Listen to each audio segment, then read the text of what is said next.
What's up, everybody? Welcome to Spoiler Kings. I'm Brian the Grizzly. Waiting for the other guys, but I was in backstage for such a long time. I was like, I forget it. I just want to come and talk to you guys, talk about all the stuff that we got. A lot of news. We got a lot of trailers coming out. We got a lot of movies. I cannot wait to go through the trailers, talk about these movies. Star Wars Visions came out. I don't know if you guys checked it out yesterday. There's 9 episodes, so we're gonna be probably breaking that out down Monday. It's a lot of stuff, I mean, we got the whole Paramount stuff. We got a lot of information from that, but I kind of wanted to jump in and start with something soon. So I'm gonna go through you guys' comments first, and then we're gonna go in and talk about something real quick. Okay, just me and you. Keep it real quick. So hey guys, how you guys doing tonight? What's up, Collector? What up, Fernando's? What's up, fellas? Hope you guys got Scream 7 already in the chamber. Really do. Scream 7's already in there. Stranger Things is already in there. I got a couple other things I want to talk about, but yeah, we got a lot of things ready for tonight. What Rogue Squadron is going to be something we're going to have to talk about. I want to wait to Tanks here to discuss that. It's going. I mean, I don't know what Marvel, Disney, Star Wars is just confusing right now. And I wonder, should we still be blaming KK for all these decisions? Is Bob Iger figuring out a lot of this stuff? I'm not exactly sure. But we can discuss it and we can come to our own conclusions. Whatever. Who cares? So, Ace of Movies, great and thanks. Hello from Stacy, and a terrific evening. What's up? So I enjoyed the Hand of Rock Cradle remake. It was different. I also enjoyed the Mastermind. I hope Josh O'Connor is the next James Bond. He would be good. James Bond is interesting. See, like they recast the characters so often and don't even explain it. Just say that these were all part of the same character. This is all the same thing, same story. They do a great job with that, and I think it's a good franchise that can really be helped by having put some new blood into it. I wouldn't be afraid of someone unknown going in there. You know? Fernando says, I saw Chainsaw Man last night and it was fire. Loved it. Man, I know one of the guys has watched it already. I know I'm planning on watching it tomorrow. Tomorrow's supposed to be a big day for me. I'm going to, I'm giving away now. I got some king size candy bars. I'm gonna get some king size, some regular size candy bars. We're gonna be watching all type of movies. We got a projector outside, so we're gonna watch in the outside on the driveway. We're gonna have our projector playing while the people are coming to trick or treat. So it's gonna be a lot of fun. I cannot wait. Doing it on the garage, so it's gonna be a lot of fun. So everyone, I'm trying to stay watch at least 20 to 30 minutes tonight. I'm going to bed early because I have to get up at 7:30 a.m. I have to be at the bank by 9. Totally understand. For me, I've been getting up. I get up at 6:30 every day. Get up 6:30, walk the dog, get the girls ready, go to the gym, have fun. So who's your favorite soldier in movie history? Well, that's a good question. But like one of my favorite movies of all time is Saving Private Ryan. If you're talking about like great Tom Hanks movies, I always put that up really high up there. So it'd be probably something from there, honestly. Mm. Do I have a favorite juice? Fruit juice? No, because I drink tea almost all the time. Gold Peak tea, almost all day, every day. So I don't even drink juice usually because it's too sweet, too much sugar. So would you rather be on a water ride for Serpent and the Rainbow or True Lies? True Lies. I love True Lies. It said, what's better, Sicario or Heat? I'm a Heat guy. I always thought he was a fire movie. So hire each one for one job. Freddie, Michael, Jason. One for a plumber, one for a driver, one for a publicist. Um, Publicist is Freddie because he go into their dreams and you can plant all the things you want. So that's easy. For a plumber, I probably go Probably Michael Myers. Because he's driven, he just pops up out anywhere, whenever you want him or not want him, he's gonna be there. And Jason is a driver because he's just gonna go slow and steady. And he's gonna get wherever you need to go. He's gonna be there. Okay, Jason, Michael, Freddy, Breakfast Club style movie. Then Michael fights Jason in part 2. Then Freddy versus the winner in part 3. Freddy should always just be against the whoever's dreaming. I think Tom Atkins should have played Remo Williams instead of Fred Ward. I got you. Brian, tomorrow I'm getting pizza from Hungry Howie's. Yeah, I don't know if you have one of those in Chicago. I know about it out there in Michigan. I'm getting mushroom, ham, extra cheese, and then I'm watching the movie Hush. So my wife makes stew or chili every Halloween. And we have hot cocoa, and we'll be outside and we'll watch a movie outside, either outside or sometimes we do it inside because it gets too cold because it's still Chicago.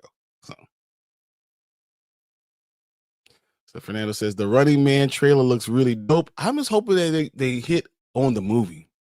It's a great movie. They just need to really hit on it. I'm hoping it's good. I really am. So also, thanks also a Call of Duty movie. Call of Duty would be. It's hard though. I think some of the best war movies are centered around the story of the characters and understand and realize that these soldiers are also real life people that have lives. My best things. So you're ticket for Running Man. So me and Tank already have our whole lineup for November already set up, ready to go. Know what time we're going, ready. So November's gonna be a lot of fun. I think October was a little bit of a dud. Wasn't as good as I expect for AMC or for any movie theater, honestly. So I'm excited to see what happens there. I mean, we're gonna have a lot of fun in November. What up, Derpy? Our number one guy. Appreciate you in here, jumping in here, man. But real quick, while it's just you and I here, I want to talk about something. So this is supposed to be the plot timeline of the DC Green Lantern. Okay, I'm just gonna read this for you guys, and you tell me what you guys think. Okay. All right, it says Chris Mundy, the creator of HBO's upcoming Lantern series, has revealed new details about the show's timeline and plot. He has also shared what fans can expect from the highly anticipated DC Universe project, though an official premiere date is yet to be announced. Lanterns are expected to arrive at HBO Max next year. Chris Mundy says Lanterns takes place at different time periods. Okay. The creator and showrunner of HBO's upcoming series Lanterns has shared new details about the highly anticipated project. The show, which stars Aaron Pierre as Jon Stewart, is one of the key projects in James Gunn's DC universe. It is in a conversation with Men's Health, Chris Mundy revealed that Lanterns unfolds across multiple time periods. This posed a creative challenge in maintaining characters' consistency throughout. He explained, our story takes place in a couple of different time periods, and so the challenge was for the characters to be consistent in the middle core. Praising Pierre's performance, Mundy highlighted that the actor's performance brought the timelines together effectively. He said John's sort of a different person in one of them than he is in another. And I do think the physicality and magnetism of Aaron brings to the role, brought it all together. The creator also praised Pierre's background in theater, noting that his training added precision to both the emotional and physical aspects of the character. He stated, the theater training that wanting to be in the minutia of the work and craft, it really added to John's character for all sides. It added dimensions to the more physical side of the role and to the more emotional, creative part of the role. Filming in Lanterns is officially concluded, though HBO is yet to announce a premiere date. Blah, blah, blah, blah, blah, blah, blah. Okay. So so I don't know what you guys feel about different time periods for DC Lanterns. So what that means to me is that it almost feels like multiversal is going to, or maybe even a lot of Peacemaker type of stuff, go to different worlds, different time periods. Is this going to be good for these characters? Are we going to get different types? Are we going to get a younger Hal Jordan too in a timeline? Are we going to have an older Hal Jordan? I mean, we already know we're going to have, or we're going to have older Jon Stewart. Are these going to change how the characters go? I don't know. I wonder, are they going to age differently? are we going to see different type of characters over and over again? I saw this and my first thought was we're getting very multiversal for at the beginning of the DC, and acknowledging that there's different worlds, different timelines that you can kind of jump through. So I actually think that's okay, especially for lanterns, because they're basically space police. So maybe it's not all. So it's all going to be on based on Earth, but now it's going to allow them to branch out with these timelines. That's what I'm thinking. Are we getting multiple universes, learning from your mistakes, learn from your past mistakes? Is how showing John how to do this job the right way by going through these timelines, or what showing him is it? I think someone said Back to the Future. It's going to be like Back to the Future, where you're showing this is what happens if you make this decision. Let's go back and let's see how this came to what's happening. So I'm wondering how it's actually going to work. But let's see what you guys are saying. Derby says, "Welcome to the dairy. The power of friendship ain't helping this time." I got you. We'll talk about that in a little bit. That's hilarious. Best Back to the Future time travel movie, non-comic book movie too. What is it called? That's a good best time travel movie is probably I can't think of. I'm gonna go with Interstellar. I'm gonna go with Interstellar is the best Back to the Future time travel movie because that's what it was. It was time travel. So I think Interstellar is probably the best one. Right? Have you seen Band of Brothers? The 10-part war movie. It was based on off the true story about the airborne that drops in Normandy. I've not watched all 10. I remember watching the whole thing and not seeing it all. So I'm really happy that James Gunn is going with the actress that the actress being staying in at Paramount, buying Warner Brothers. Yeah, I'm glad. It seems like he's going to be able to stay and actually run the things that he needs to run. So that's a good thing. What up, Tank? What's up? What's going on? The Lantern show is rumored to now happen after Supergirl. Even though they're done filming and all that stuff is wrapped. I was just talking to them about the timeline. Mm-hmm. They're talking about it's going to be jumping through multiple timelines. Yeah, multiple eras. It said. So Yeah. So it sounds interesting, and so I think we're gonna get like a lot of Hal Jordan's backstory, which is gonna be cool, and then I think we're gonna get a lot of Aaron Pierre's backstory of like him in the military, possibly, But I think it's gonna be like mostly Hal Jordan being a young Lantern, versus him being an old Lantern, and then John being a young Lantern. So yeah, that's what I think is gonna happen. It's gonna be like, that. You say that. Let me read it again because I read it for everyone else. It says our story takes place in a couple different time periods, and so the challenge is challenging for the characters to be consistent with their core. And he kept on saying John's sort of different person in one of them than he is in another. And I do think that physically and physicality and magnetism that Aaron brings to the role has brought us that all together. So, yeah, how do you feel like the fact that John is going to be different in these timelines too? So it doesn't seem like it's going to just be Hal. Because my first initial thought was that younger Hal, because I just said that honestly, a younger Hal, seeing how he goes throughout and teaching through these time jumps or showing them. But if you're also going to be following John and the story is based around John, I guess you're not really going to get only Hal. No, it won't be just him being younger. There'll be a lot more of John being younger and how he grew up. Yeah. And I think it's going to be a lot of military kind of stuff. Like I watched a lot of people talk about it, like especially like Green Lantern fans talk about it and different ideas, and one was like, if you're, I know we watched it, but he was saying the one with Jonathan Majors and Glenn Powell, that was based on real life, where they were like fighter Oh my god. pilots. Yeah, I know exactly Um, what the movie is. but it'll be something like this idea, this theory was Mhm.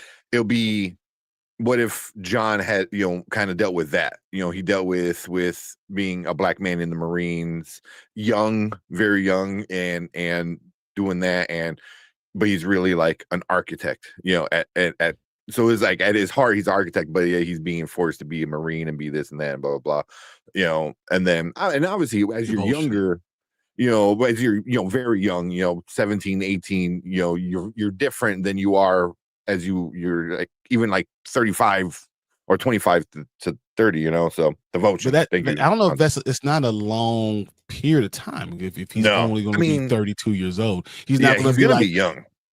and I went through the hardest racism that I've ever. I mean, you're still the 90s, bro. I mean, right, still or Yeah, 2000s. So no, it yeah. couldn't be that deep. I don't know. Hmm. I don't know. Yeah, yeah. It's gonna be interesting. I'm how they're doing it, and then I don't know if you got to the part where that the article says, or like the leak says, it's gonna be very much John versus Hal, Mm-hmm. but not in like a way where like, oh, they're like fighting. It's more of the way The of, way if you've the seen way the, John does is something different. It's going to be different than the House doing it. yeah.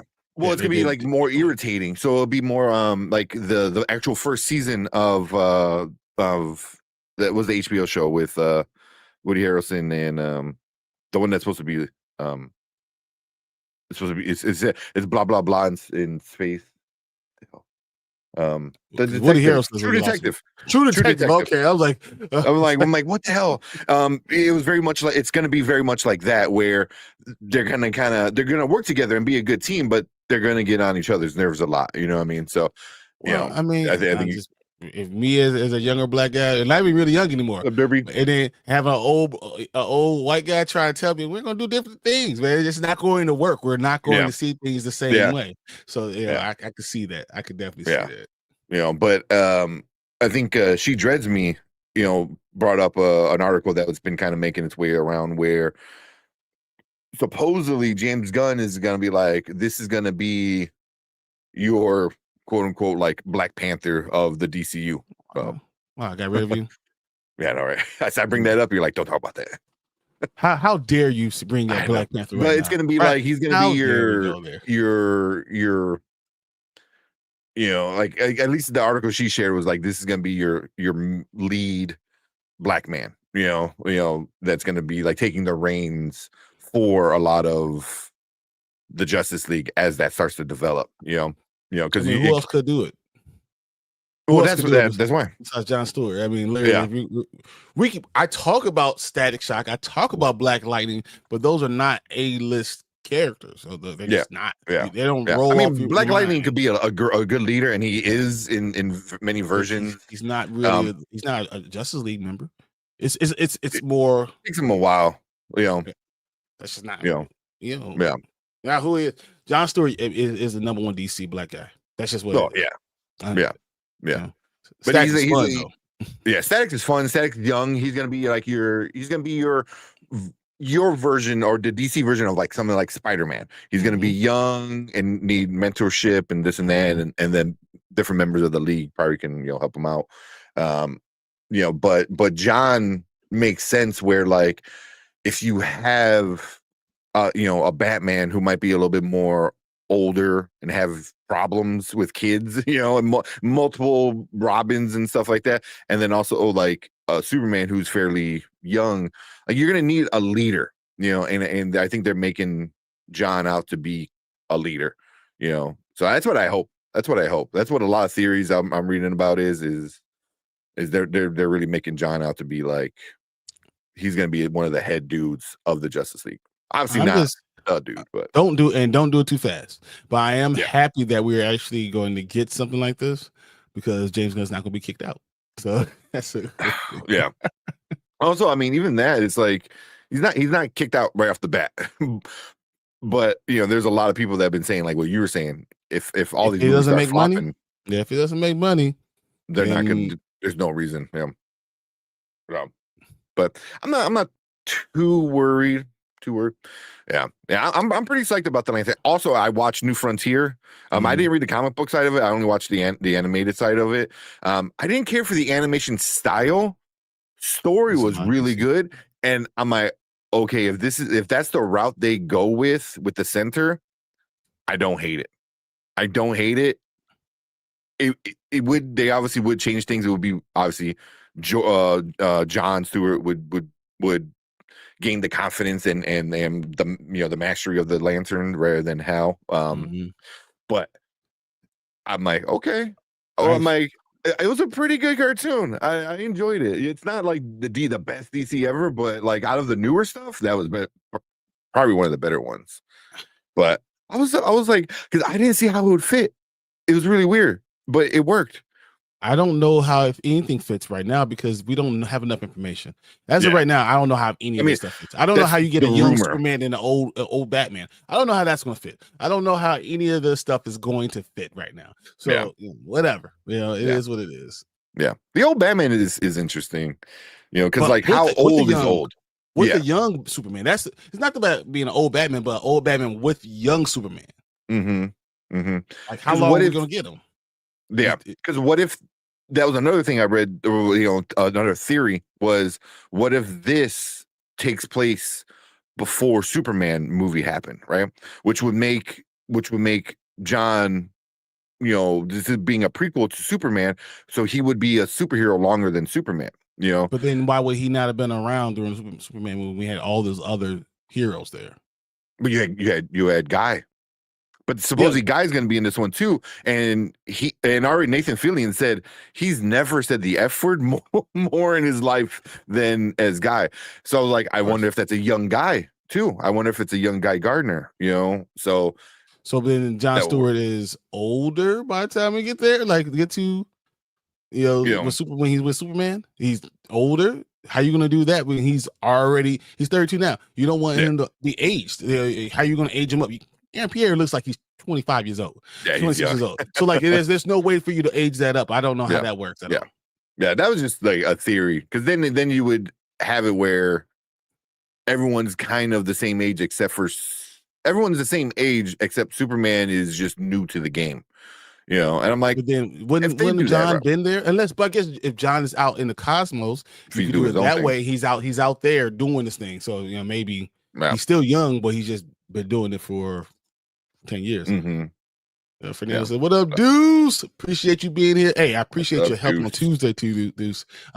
Coming in talking all about the Bears and talking about the Rams. Mm. His Rams are, in my opinion, going to the Super Bowl. So that's just my opinion. What's up, Ace? This is brother Tank. What's up, there, Getting P? got a net in the building. Top the net. You know, making me free some TV programs. Did you hear about the Call of Duty movie being developed by Paramount? That we were saying that, and I still know how I feel about it. Is it Paramount? Because the dude that's creating it just left Paramount for Universal. That's a good question. I don't know. Because I just saw like the title, because Taylor Sheridan, he just left Birch Team, and Yeah, it's, it's the it's gonna be Call of Duty Paramount. movie for Paramount. Yeah. Okay, so it must be, yeah, because I know Taylor Sheridan left Paramount and he signed a big old contract with Universal. So I wonder if this might be like that last hurrah, because Taylor Sheridan, he does a lot of the cowboy kind of stuff on TV right now, Mm-hmm. Yellowstone, stuff like that. So Yeah. Taylor Sheridan and Peter Berg co-write the script for Paramount's Activision live action feature film called adaptation of Call of Duty. So Mm-hmm. he's one of the writers. Yeah. He's, but like a lot of times, like he like, especially with like Yellowstone, he's like super, like that's his baby, So Yeah. I Since knew they James worked. Gunn was safe. Ooh. I got you. All right. Real quick, the Sheridan and Berg are lifelong friends and work together on projects like Hell or High Water, which was good. And Best Picture, Yeah, which I for read the that. I yeah, didn't see anything else. Wind River. But they've known each other except for over 20 years, 30 years. I thought Yeah. it said. They actually Well, said Hell 30 or High years. Water is like really good. That got 4 Oscar nominations. So You think that means it's good? I mean, it being good, no, but I don't believe Oscar I watched it. nominations It's good. means it's good. I didn't know I mean, it was we like up talk about for the Oscars, but F them right now. Fernando says Guy is going to be the glue for the lanterns. yeah. I guess you have to have him, right? Because once again, you have the older white guy, the younger black guy. Guy's kind of like wants to be hip, but he understands both sides, and he's kind of a hothead. He kind of Mhm. understands. He's probably bridging the gap between the two. Yeah. Yeah.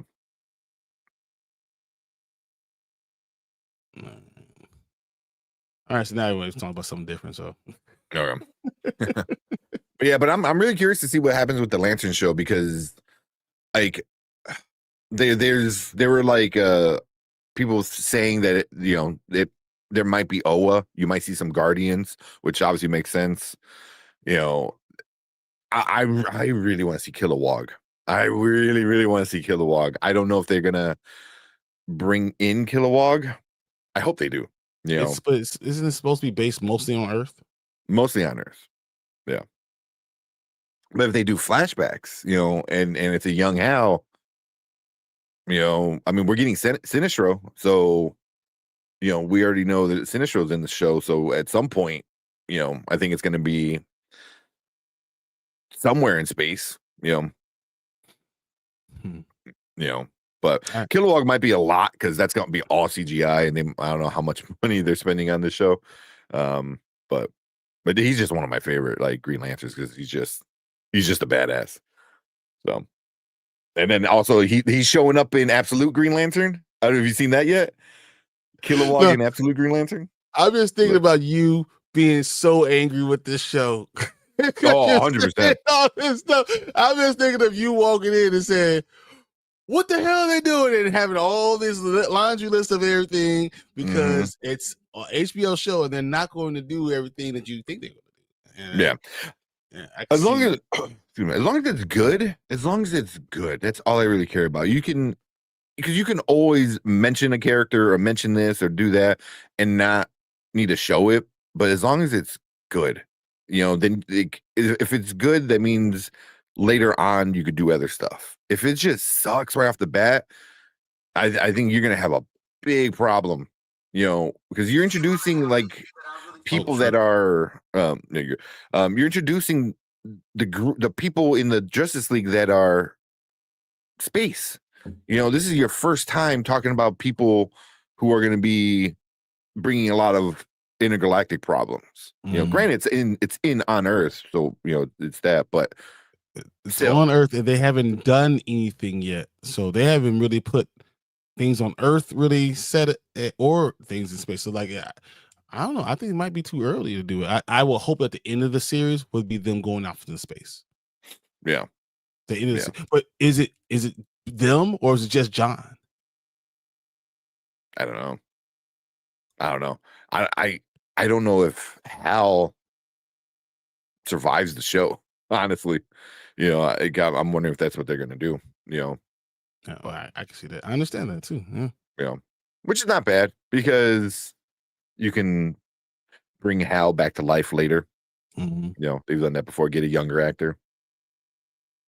I don't know, but I'm just really, really curious. Like Supergirl, you already know what you're getting because of the comic book. Clayface, you already kind of know what you're getting because of the writer of Clayface. He does a lot of horror stuff, so I'm expecting a horror movie. From that. Green Lanterns, I have no idea because you got there was a Tom King and who's the other guy who does a lot of like TV shows, the showrunners. I have no idea. Showrunners. I just talked about it. Yeah, I was like, man, I can't think of his name, but I know he's done like he's done some episodes of Lost, so other stuff as well. But it's just I don't know what to expect from them. I have no idea what to expect from I don't know. I'm hoping it's good. That's them. what Yeah, we'll say. yeah. It needs to be good because this is gonna be one of the first projects where James Gunn really is not involved. I mean, that's like the next couple ones, Supergirl, he's kind of involved, but we already got a Supergirl in the James Gunn movie. Lanterns is going to be, well, I guess we got Guy Gardner as Yeah, well, we got but Guy Gardner, so he's going to use the Green Lantern and then already. Clayface. So now we're getting into these movies where James Gunn didn't write it, didn't direct it. He just kind of did the Kevin Feige and said, okay, let's make sure this is in it so we can connect it, that kind of stuff. So that's going to be interesting if he can actually do that. Who is it? Yeah, so Damian Lindelof and Tom King are doing a lot of the developing of it, and Chris Mundy is the showrunner. So, what did Chris Mundy do? I think Chris Mundy has done too much. Oh, never mind. Ozark, True Detective, Criminal Minds. So is that what he says? Yeah, Going to be more of a detective type of thing. Yeah, I mean, you got the dude who was an executive producer on True Detective. Ozark, great line. Bloodline, great show. So Hell on Wheels was a great show. So you have this guy doing it. Tom King is a comic book guy, so he hopefully can keep it grounded that way. So, but it's a group of people that I kind of like. I don't know. I'm I'm not sold on anything that's going on right now for DC. I'm hopeful. I'm just not sold on anything they're doing right now. And I'm also not sure how much money they're putting into or how much time they're giving. How much say so they're giving. I don't know. Yeah, I'm not a huge James Gunn fan anyway, but I'm excited about him getting his entire story out. The worst thing I think it would be for him not to get everything he wants. We started something and not be able to finish it. I mean, I just because he's really kind of like doing these other things. Granted, Clayface just kind of was given to him. You know what I mean? I don't like Clayface. James Gunn doing Clayface. I don't mind it because what's his name? The guy who does all the Netflix scary movies. I'm so sorry. I'm like drawing blanks, forgetting everywhere. Mike Flanagan. Mike Flanagan pretty much came to James Gunn and is like, hey, I got this idea for this character for Clayface. I just don't want if it's a good idea, how do you not like? I want James Gunn and all involved with Batman. But he's the head of DC. He could be the head of DC. Doesn't mean that you're involved. You're involved with what's going on in the creative thing. When you're doing a director, it's like saying Kevin Feige, you're like, no, Kevin Feige shouldn't have any say in. Kevin Feige he doesn't direct any movie. Yeah. So that's different than Kevin. We know Kevin Feige doesn't have a style because he doesn't direct any of that stuff. He doesn't put his stamp on any of that stuff. That's different than for James Gunn. So I know what I don't like. I'm not someone who enjoys his directing style. So I don't necessarily, if he's going to do something, I want Batman away from him. So that's why, I don't know if especially before we even have Batman. So you're kind of starting this world before we even have the character ready set. I don't know if I like it, but it doesn't matter if I like it or not. It's going to be DC, whatever, and he's going to be able to call it. But I don't know if that is the thing I would like to do. So yeah. I mean, I don't have a big issue with it because Mike Flanagan has done great things. Has done really scary, good, not scary to the point where you're like, oh my god, but like, all the haunted whatever on Hill, all the Netflix ones, like those were good, but they weren't like it. Welcome to Derry, level of scary, but they were good, like horror kind of things. And I think the way they want to do it with this and. Again, like you said, I don't know if maybe they introduce Batman in a way how the Creature Commandos introduced Batman, you know, could be interesting. So I mean, I'm interested in Clayface for sure. I You know, think it's just a because who's terrible involved in it. decision. I think it's a terrible decision. He might end up never getting the Batman movie I mean, if it it's coming. doesn't hit. No, Yeah. a lot of things are coming if it makes money. Mm-hmm. You know, so my biggest problem is that when you're starting off this whole DCU, you have to go with your main heavy hitters, Mm-hmm. and you're doing things that involve them without putting Batman out there. I just don't think that's the best thing. I think Batman is the best character to have a movie start with. I don't think you should start a franchise. I can understand starting with Superman, but if you do Superman, you could do one other thing. Then you need to do Batman. You should Mm-hmm. not go years without getting a Batman. Batman is different than any other character that you have. Yeah. He's the one character more than even Spider-Man. I think Mm-hmm. Batman is the most engaging character ever created. Yeah. I mean, he makes money. I mean, when it comes what. to movies, like he brings, butts and seats, like that character, you know. And so, but to wait 3-4 years into something, Mm-hmm. having other things that involve the character without having the character, Mm-hmm. I don't like it. I think it just doesn't make sense, and I that's why I was worried about James Gunn. This is why I don't want him to get pulled away without getting a Batman movie. I didn't like the whole Ben Affleck not getting a Batman movie. I don't like. We've seen it happen when things fold before you get the movie that you need to get. Mm-hmm. And I worry about it. Yeah.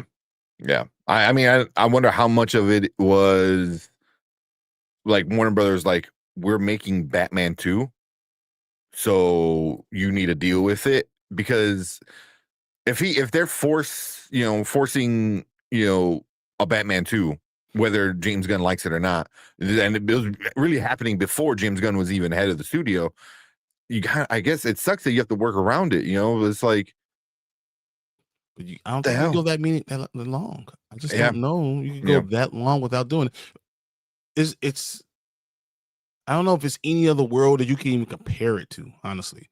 Mm-hmm. Because when you think about DC, you don't think of Superman, Batman, and Wonder Woman. Yeah. That's it. Yeah. So like now, if you go 4 or 5 years into, there's no other franchise you're talking about. It'll almost be like doing a Transformers movie without Optimus Prime. You know what I'm saying? That's Mm-hmm. basically what we're talking about. Like I don't like it. I think it's stupid, and I worry that it's almost, once again, I'm not a huge James Gunn fan, but I don't want him to get pulled before we get the storyline, get the story that we're going to get. And so having all these other characters coming out and all these movies that are going to involve these characters, I just don't like it, man. I don't think it makes sense. Mm-hmm. And I think it's dangerous. Mm-hmm. So, Yeah. I mean, he's doing the opposite of what the Snyderverse was doing, where the Snyderverse felt like it was rushing, and because of the studio, what I mean, the studio was like, we need Avengers, we have to catch up, you need this, you need to put it on. And then he started cramming, characters in movies together, which would have made sense if you went a little slower. But now you're going the opposite, where you're like, are you going too slow? Are you playing with all the other things before the main things? I mean, is it on purpose? And it's kind of James Gunn's thing, right? He doesn't like, yeah, he does B, C, D list characters better than he does main characters. So I worry that he's putting himself in that too. Like, so I didn't like Creature Commandos being the first thing. I like Creature Commandos, but I think he lost some of the hype when you're starting your studio, because you're grand opening, and then you say, but I only got, here's the appetizer, corn dogs. This is all I got is corn dogs. Yeah. But that's not what you got, so like I think you missed that opportunity, and if you go too far, you might never get the opportunity. It bothers me, and I think, but Superman, great, but you have to follow it with a Batman sooner than later. Yeah. Do they have a soft The Brave and the Bold? Because that's the one, quote unquote, what's rumored, or what it's called right now. But there's no like real I like what Jason's saying though. I Yeah, do like what you're saying, Jason. because 2027 we're getting the Matt Reeves Batman Part 2. In 2 years, in 2027, we're getting a Batman that's not DCU Batman. So you're realizing that we're now going to go 4 years Yeah, into the beginning of this DCU studios without getting Batman. yeah, Maybe because you might not get it. yeah. I think that's dangerous. But I like what Jason said. He said, my theory is James Gunn is probably there trying to see if Pattinson Batman can be canon. That's what I'm thinking, man. It's the only only thing that makes sense. That's the only thing that makes sense. Yeah. I mean, that could be why it took so long for him to write the movie, because he, James Gunn's like, oh no, we need him. And it would make so much sense if it was that, because now you can count Batman Part 1, Part 2 as a prequel, as a young Batman, and Robert Pattinson is 40. He's 40. So but he looks young, but he looked really young in the Batman. He looked young. So as a 40-year-old man, and talking about now, let's talk about at 44. Does he have some gray hair? You know what I'm saying? Can he look older really quickly? Yeah. I mean, he would definitely have to beef up a little bit, I think, to not obviously not Ben Affleck beefy, but he would need to probably put on a little bit more muscle and not, I think he's able to do that because he's not really that skinny. I mean, you've seen it. He's able to. He's gotten bigger throughout his time. So man, yeah. How tall is Robert Pattinson? I'm going to guess 6 feet. I won't be because 6'1". So 6. Yeah. He's 39 technically. So when is his birthday? May 13th, 86. Okay. So it's 86, but yeah, he's 40. Yeah. I mean, Henry Cavill is too old to be Superman, right? So I mean, that's because he'll be too old. It's an old guy. That's what he's saying. Yeah. And then if we're talking about not getting a real one till 2028, what if 2029? Yeah. What if it's 2029? I'm just saying, because that's the problem you run into. Where as much as I like Jason's theory where Robert Pattinson is going to be the Batman, what if he's not? What if, because they're all saying he's not. They're not going to do it. If he's not, you got to space out your Batman from that Batman. So you're talking about at least a year. So you're talking about 2028, which is at least 3 years from now. At least. That's the earliest you're going to get it. Earliest you're going to have to get it. Yeah, you're going to have to wait at least a year after the Batman Part 2. Because you got to give it some space. So if there's no other choice. You do Superman and you don't get a Batman movie for 3 years later. You're probably going to get 2 Superman movies before you even get one Batman movie. No, which is okay because they had 2 Iron Mans. But I'm just like 3 years later to get a Batman movie. Probably the star. Like the better superhero is Superman, right? The star of DC is Batman. He's that dude. He's the guy that puts all the butts in the seats, that makes all the money. Yeah. And waiting that long. Yeah. So like just for comparison at the MCU, so phase 1, we got Iron Man in 2008, Incredible Hulk later in 2008, Iron Man 2 years later, in 2010, Thor, right, came out in 2011, Captain America 2011, and then the Avengers movie 2012. So you're talking about from Iron Man 1 to the Avengers, it was 4 years, and within those 4 years, you had 2 Iron Man movies. Yeah, which is fine. Which I have no problem with the 2 Superman movies, but DC is different than Marvel. All those Marvel characters are all C characters. Yeah, yeah. Except for Incredible Hulk. Incredible Hulk. Incredible Hulk is probably the highest of all those. Then probably Thor. Then Captain America, and the bottom of the barrel is Iron Man. Yeah, Iron Man was. He's the bottom, absolute bottom of the barrel. So yeah. I mean, they used Iron Man, from what I understand, was because they didn't have many characters to play with, because they sold off all the X-Men, they sold off Spider-Man, technically sold off the Hulk. Like they were able to play nice with Sony, But yeah, there was like, shit, who do we have left? And Iron Man was literally like the best way to go, Because early that's on all like you that. had. Yeah. And you had the strongest actor probably too. All right, we gotta go through some of these Yeah. comics. Yeah. We talking all this time. My bad, guys. I started something that couldn't get through it. So that's just what it was. Let's go with what Fernando said here. Get Star Wars the hell out of the streaming world. It belongs on the big screen only. Yeah. We're going to talk about that. We're going to talk about a lot of stuff. 100% agree. The Brendan Fraser Rodney Dangerfield biopic is gaining steam. Will that be good? Oh, Brendan Fraser as Ronnie Dangerfield. Get no respect. That's interesting. I never saw Brendan Fraser as Ronnie Dangerfield though. Like Is he that type of funny? Because he can be funny. Brendan Fraser can definitely be funny. Yeah. But more slapstick, or something, or physical funny. Physical, I don't know if I think he's funny in his delivery. Yeah, because Ronnie Dangerfield like had a very specific style, that only really worked for Ronnie Dangerfield.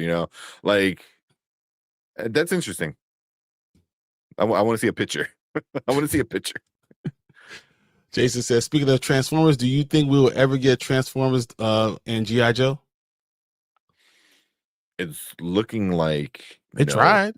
That's what they're trying to go towards. They did a G.I. Joe thing.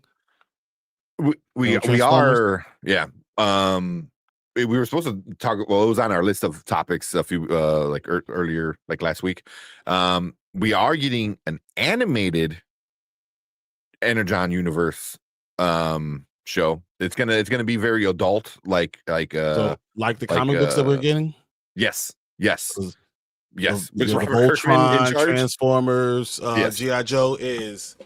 Dude, that comic book is.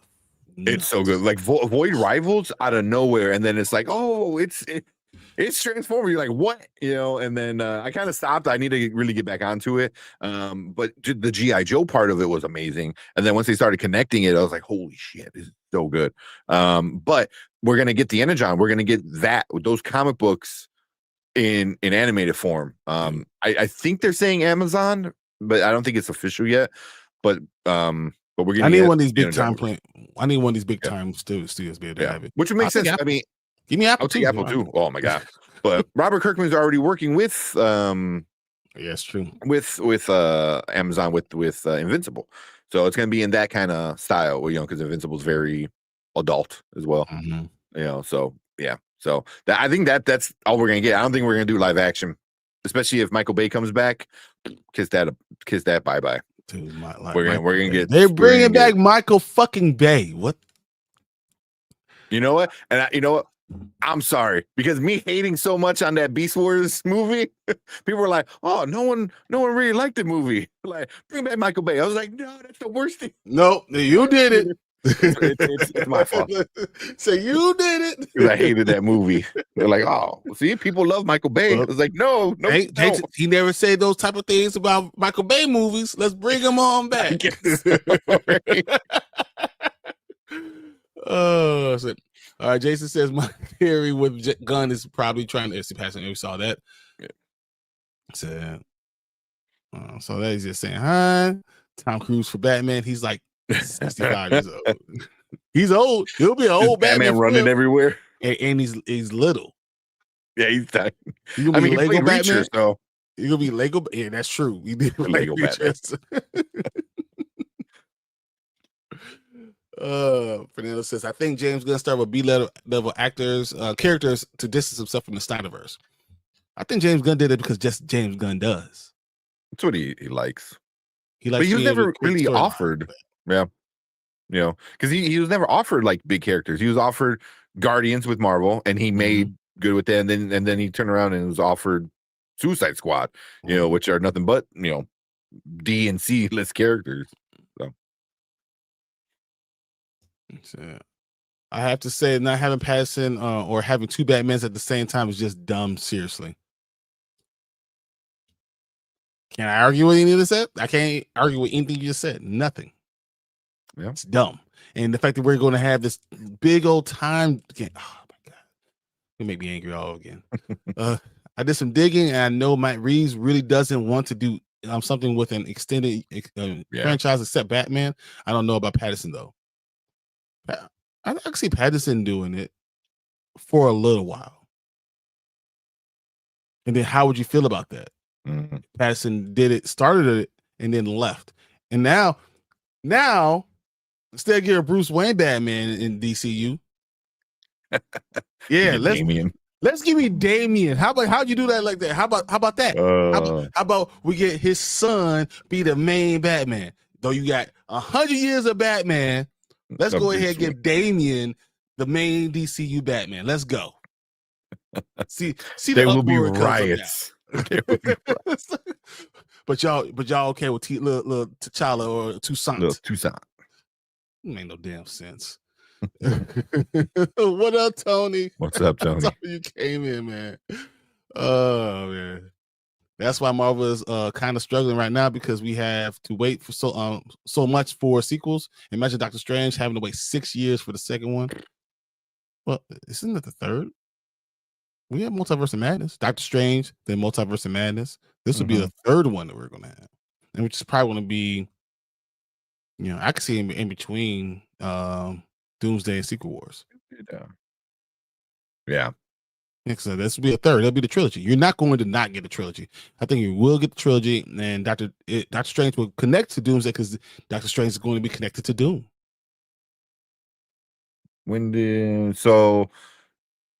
hell? Doctor Strange came out in 2016, and Doctor Strange 2 came out in 2022. But it was also a pandemic. Yeah. That put a big. It was a pandemic and a writer's strike and all the things. So that put a big hole in a lot of it became a problem for a lot of places, but it became a big problem for Marvel. Hey Maria, so we have had a lot of Batman movies though. A good Batman break would be a good idea. I hear you, and I think but have we had a lot? I mean, literally, what's the last Batman movie we gotten? The Batman. Yeah, but that's not even part of the main DCU universe, right? No, that was before the DCU was even announced, I think. And it was even not even part of the DCEU, So it was a side project regardless. I don't know if you can do a DC universe. Like it's literally like doing a franchise, a Transformers franchise without having Optimus Prime. Or how about this? You have Optimus Prime because he's Superman and not doing Bumblebee. Yeah. People will be pissed off. Yeah. You see, so I'm looking at this like on Wikipedia. The Brave and the Bold is TBA. Batman Part 2 is 2027. The Batman first part 2022. And then before that, he showed up in The Flash. That doesn't count. He showed up in Justice League. He showed up in Suicide Squad. But the other Batman movie, he shares Batman v Superman. In 2016, the last solo Batman movie was Dark Knight Rises 2012. Good Lord. So 2012 was the last solo Batman movie in the DCU in a full universe. Just a solo. It's his own movie. You know what I mean? The Batman, but the Batman is not. And then the Batman was the last. So 2022, because everything else, like Ben Affleck has only shared a screen. He's never got his own movie. He was supposed to, but he never got his own movie. Yeah. So does that count? Does seeing Batman in other projects count as a Batman movie? Or I don't think so. Because it's not part of what your universe that you're building. So I don't know. Yeah. Jason says Shang-Chi is, which is one of the most beloved MCU Phase 4 projects, has no date for a sequel. You're 100% right with that. But I think that's also because they're not going to spend any more money for movies that aren't making money. Yeah, They're but it's and also hard. they're just going to scrap all this shit. Yeah, That's just yeah, it's truth. yeah. Shang-Chi came out kind of still during the pandemic issues. Came out in 2021, the end of 2021. So people were kind of going back to theaters, but even Not theaters were really. having all the things. Yeah, where they were only able to fill up half the theater, and it had to be like skip a seat, and it was wild. Man, it was Yeah, wild not to see I that still kind of think stuff. that was a good movie, even though they had the Oh, it was a Mandarin in great it. movie. But having the Yeah, Mandarin probably is not the it best thing. it made sense. So you're trying to fix a problem, and I think he did it. He did it well. Where you're like, oh yeah, they make fun of him, and he's a goofball, this and that. So and that character kind of gets a little redemption, but because it's such a great actor, it's such a great actor to have him wasted, So yeah, Yeah, I don't know, man. yeah. I think I mean, that's the worst Iron Man for me. That's oh, just 100%. he's I don't we had the 10 rings the real Mandarin, like real one there. I don't know if I needed him. I don't need the animal with two butts. I mean I don't know, man. I don't know. I love all the rest of the characters. I loved everything about that movie. I loved it. I really need the Mandarin. By the way, you guys heard that Crash Bandicoot will be animated show for Netflix? Oh, I did not. That's awesome. I I love love that. I love Let's Crash go. Bandicoot. Love Crash Bandicoot. Tony says, I hope not. I'm not feeling bad to sin. A lot of people. That's a lot of people. Yeah.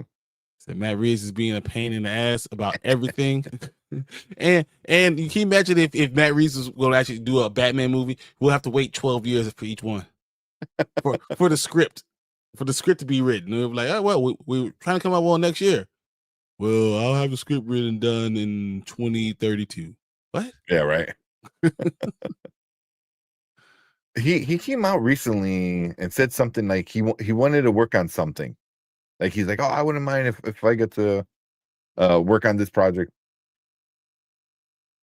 I can't remember what, but I was like, bro, you ain't even done this other one, and you're talking about like, oh, I would love to do this. I was like, you need to shut up and focus. So it's like you need to focus, bro. Yeah. Focus. So at least James Gunn is doing Batman dirty the way Kevin is doing Blade dirty. I don't think it's apples to apples, but it's a lot closer because Blade is actually probably one of the most well-known Marvel characters. He's the one who kept the Marvel together, honestly. I mean, he kept comic book movies alive. Not just like Marvel, the franchise, the genre. You know what I mean? He kept the genre alive. So 100% right. Yeah. I mean, him and Tobey Maguire, got a fucking trilogy. I guess Blade technically got a trilogy too, but yeah. But he came it's back. Also he came Spider-Man back. Is that thing, man. I mean, come on, Toby's that guy. Yeah, and he's gonna. I think he's gonna get that part 4 movie. I hope so. At this point, they should just part ways with Mahershala Ali and as it's nice to come back once again. Wasted time with a phenomenal actor who could be giving us more art. I think when they go for the Blade thing, when they finally go Blade, Midnight Suns is coming the next year. I think Mahershala Ali is going to get 2 back-to-back bangers. Yeah, that would make sense. I just don't know how they're going to do it with X-Men. Or they're going to have a dark universe on one side and then have the X-Men part. Are they going to be separate places, separate universes in the same universe? You have to, because I mean, X-Men is involved with the Midnight Suns, right? I mean, X-Men, Wolverine is. So, like, I don't know. Marvel has a lot of things they got to figure out. Yeah, because who else is in the Midnight Suns? Isn't that Ghost Rider? Ghost Rider. Look up just real quick. Moon Knight. Moon Knight was in there. It says Iron Man was at one point in the Midnight Sun. Because they were Iron Man was in everything because he wasn't in anything. He didn't matter. Yeah. That's what it was with him, so like not the game.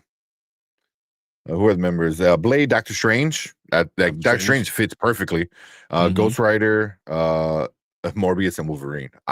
Obviously, Morbius ain't happening. but bringing Ghost Rider, I think that'd be a cool way to kind of bring him back into the fold. Wolverine will be pretty cool. Yeah. So, Scarlet Witch. I probably don't see her too much involved. No, but you're gonna have Moon Knight's gonna be in it. That's what they're gonna do. I'm gonna do. The iteration was when it's gonna be Moon Knight and Blade, Doctor Strange. You could do.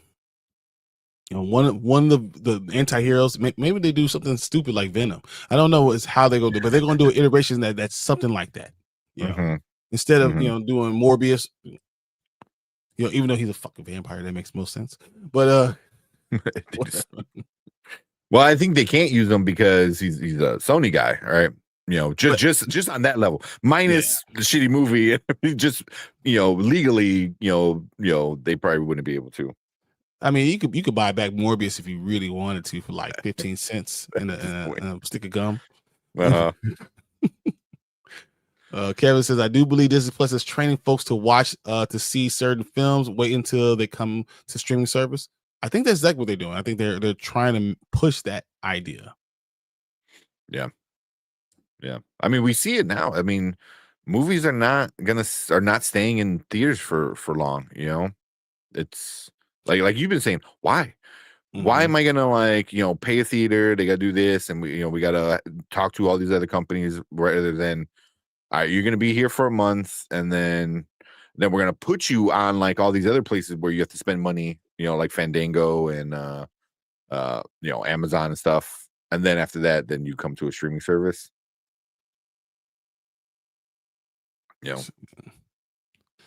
They don't even move forward with Blade right now because some folks will root for it to fail, even with the decent storytelling.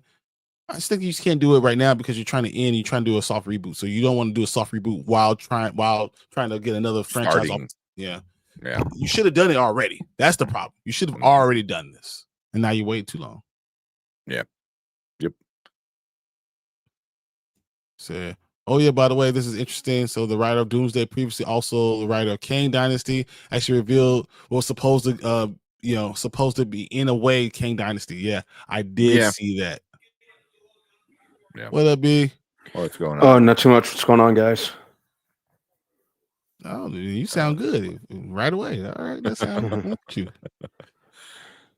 Jason says apparently it was going to be a bit more focused on the new Avengers defeating one of the weakest Kangs, and the gag was that Kang telling them in the end he has been Kang only for one day. Yeah. And they already had this position. That'd be funny. And it took so much for the new Avengers to defeat him. But I'm tired. The problem is you're just continuously having Kang be defeated. How you can make him a great villain if you keep on letting him be defeated by things? Yeah, and on top of that, I heard it wasn't just going to be like the new Avengers that were going to be the ones to defeat him. I heard it was going to be the young Avengers, right? Yeah, the new Avengers were going to be the young Avengers. Yeah, it's the young Avengers. Yeah, like if they wanted him to be like this big like Thanos level, or basically the next Thanos. So he would have got beat by ants and kids. Ants and kids. That's exactly. Oh my God, that's horrible. He's the big bad guy. That's a joke, man. I didn't even think about that. That's so stupid. Ants and kids. Oh my God. Yeah, like what are you doing? Seriously. They said the Bulls are off to a great start. They are. They're killing it right now. Let's see how long they can continue. I mean, Chicago, we're just doomed right now as franchises, so we'll see. Yeah. Predator Badlands will be a moderate success. I don't know. I think it's gonna be good. I've been hearing like good things from the early reviewers. Same. What do we consider a moderate success? Good question. What's the budget? That's a big question. What's the budget?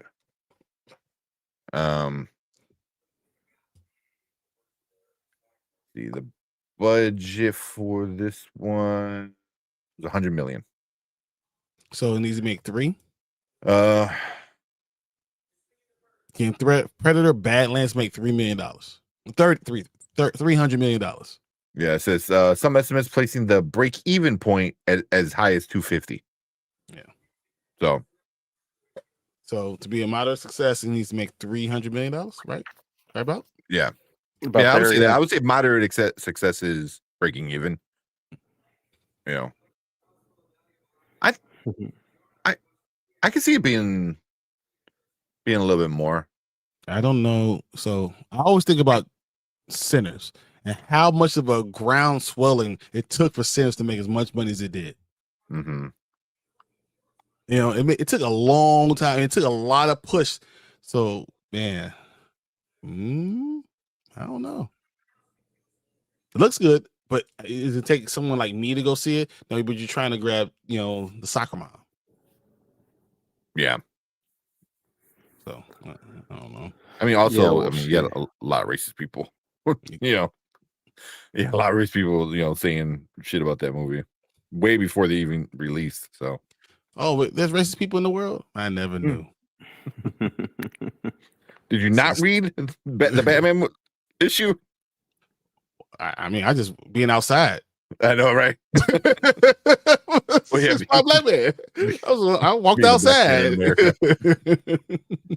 I just wanted to bring up that Batman issue because I want that. I want that poster where he like just crushes this Nazi police officer like into the ground. I was like, I need that like framed. Like, be behind me because it's so good. Where he's like, no, and he's like, just grabs him and just wearing out, just like nasty. Oh, it was awesome. I was like, I love that. I love it. All right, let's go quickly. Families will pick Zootopia 2 over Wicked for good. Universal Pictures should move Wicked to early in November. I think Zootopia 2 didn't do a huge number domestically. It was an international huge success. Yeah. So I think there's room for both. Yeah. And it's Valentine's. It's Thanksgiving. Mm-hmm. There's room for both. And families are going to go see Wicked. I think Wicked for good is still going to do. Yeah. Similar numbers of Wicked. It's going to do good. Especially domestically, it's going to do really good. Yeah, exactly. Is it going to be an international success? I don't know. But domestically, it's going to be fine. Yeah, I got the picture. I had it on my phone. The fact that you put up, I was looking at it, but I didn't know if I should bring it up. I was looking like he grabs him with this literally crushes him like full on flat out. It's awesome. Well, the one picture making the rounds is that a lot of people are getting pissed off about. Obviously, certain people is the white supremacist is like in the middle of like doing the high Hitler thing. Yeah. And he's saying like white power, and in the middle of like power in his arm, and then Batman just comes in as wham, just completely like breaks the crap out of it. Like he does break it. He breaks it. Oh, yeah. What he did to the policeman was ridiculous too. Yeah. So, but I mean, also F the policeman. The policemen are like racist because at one part he comes up to him, he's like, tells the white supremacist guy, he's like, oh, we're gonna have to stop you. And then like the next panel is them looking at each other, and then the next panel is them laughing as the cops put on their like black hoods. So I was like, oh, so it's just like a Tuesday. Okay. Yeah, it's a Tuesday. Yeah, but it was a good. The annual one was so good, but yeah, it's definitely pissing off a certain crowd. So supposed to be weeks of oh yeah, Brand Man in the house. Yeah. Kevin says, I do believe Damson Idris picks as T'Challa or T'Challa Jr. People will embrace it. It will do better than Wakanda Forever at the box office. So diehards like me will be very pissed off if he's Toussaint. Stop saying T'Challa Jr. guys. We're part of the problem. Don't give him he's Toussaint. He is not T'Challa. He's not nothing to do with T'Challa. So we need to stop doing that. But they did that at that Milan fashion show when they had him out there with with Angela Bassett as Ramonda. Like you saw, the Dora Milaje, Tiana Taylor is one of them too. I was like, what the hell is that? But whatever. It was interesting. It's interesting, whatever. But that's what they're doing. That was them laying the groundwork to see how people were going to respond to it. I mean, it was a soft trial. the difference between being T'Challa and being Toussaint is huge to me. And I will walk away. The guy who has more Black Panther stuff than anything you can imagine. I have every comic book that he's ever been in. Everything. No matter if it's Avengers, doesn't matter where we go. Talking about Midnight, the Ultimates. I have all of them. I will walk away if it's Toussaint. Mm-hmm. I'll be done. Yeah, you know, but and you're not the only one. I mean, there's a lot of people, that we know on Twitter, just on Twitter, that are saying the same exact thing. So, yeah, I just can't do it anymore. So I hope it will be a good success. If one thing Disney has been great at, or more, is Hulu and FX, is everything related to Alien and Predator. Prey was good. Predator Killers of Killers was good, and the extended cut, yeah, yeah, I got you. Oh, I think he's okay. Artificial intelligence must be wrote to have Kang defeat that by ants. It should have. It must have written it. It had to. You need to watch that. Alien Romulus, Great Alien Earth is good too. It's interesting. Not as good as everyone said, but it's not bad. Yeah. It was okay. I was entertained. Yeah. I'll be more curious to see what happens in like a season 2. But it had us talking all week. You're like, what if this and what if that? And then they didn't do any of it. They didn't do any of it. Nanette says, I never understood why people like Wicked, because people like the Wizard of Oz. Yeah. And yeah. I mean, let's talk about the Wicked Witch is never mind. I'm not even gonna go there. I'm not even gonna tell you what. But I like the first Wicked. Yeah, I never saw the play, never read the book, and I really, really enjoyed like the first Wicked, So, and I know obviously the Broadway show is obviously won a bazillion awards and made a bunch of money and stuff like that. So it's good. It's good. Yeah. Honestly. I think with the Wicked movies, what really makes them work is the casting. Think Chula, Cynthia Erivo, and Ariana Grande, but they work very well in those movies alongside each other. And I think the singing talent really speaks for itself. And just the approach, they spared no expense, in terms of the CG, the set design, just the whole really whimsical look of the movie. So I think there was a lot that did work. You could say whatever you want about Cynthia Erivo and Ariana Grande, but they're a big reason both of those movies work. So I agree with you, but I also think it being the biggest play ever, like the most popular, makes the most money ever. I don't think you could have made a movie and wasn't going to make some money. Yeah. So I think I could have did 2 different actresses, and it probably would have worked because it's still Wicked. Yeah. Just the name alone is going to put butts in seats. Exactly. All the theater kids are gonna love it. Maria says, "Is Black Panther your most favorite character?" Yes, he's definitely. He was my beginning into comic books. Started with T'Challa and Black Panther, like the first one, and going from there, it was him and X-Men. So it was him and Storm for me. So that was my introduction to all comic books things, period. And I branched out from there. So T'Challa by far is my I care so much because it's my favorite character, and it's not close. Like, it's not even a little bit close. Like, I talk about what he is. He's a king. He's a husband. He's a leader. He's an Avenger. He's the Black Panther. He's a father. He's great at all these things. No matter what, he is everything that you want to be as a man, but then seeing it as a Black man too. He's the smartest one. He's the top 5 smartest person ever created out in Marvel. You know, he created everything that we got from Shuri came from T'Challa. He created it. They don't talk about it. He created it. That's what he is. You know, he's the richest one. By far, he has more money than all of them. Like, he's everything that you always want from any character. So, like, I feel like it's goals. It's like, and to not have a lot of great black men characters, having that character is awesome. Yeah, I was playing with it. I didn't know if you guys wanted to play with I was like, oh yeah, I'm like, I forget we had the notification. It was the candy. I think I like the pumpkins. I downloaded them all to make sure we're good. But no, that's why he's my favorite. Go ahead, B. I'm sorry. Oh no, I was just gonna say he's a top 5 for me. I think I think really what really got me reading the Black Panther comics were his appearances in Civil War and the Solo movie.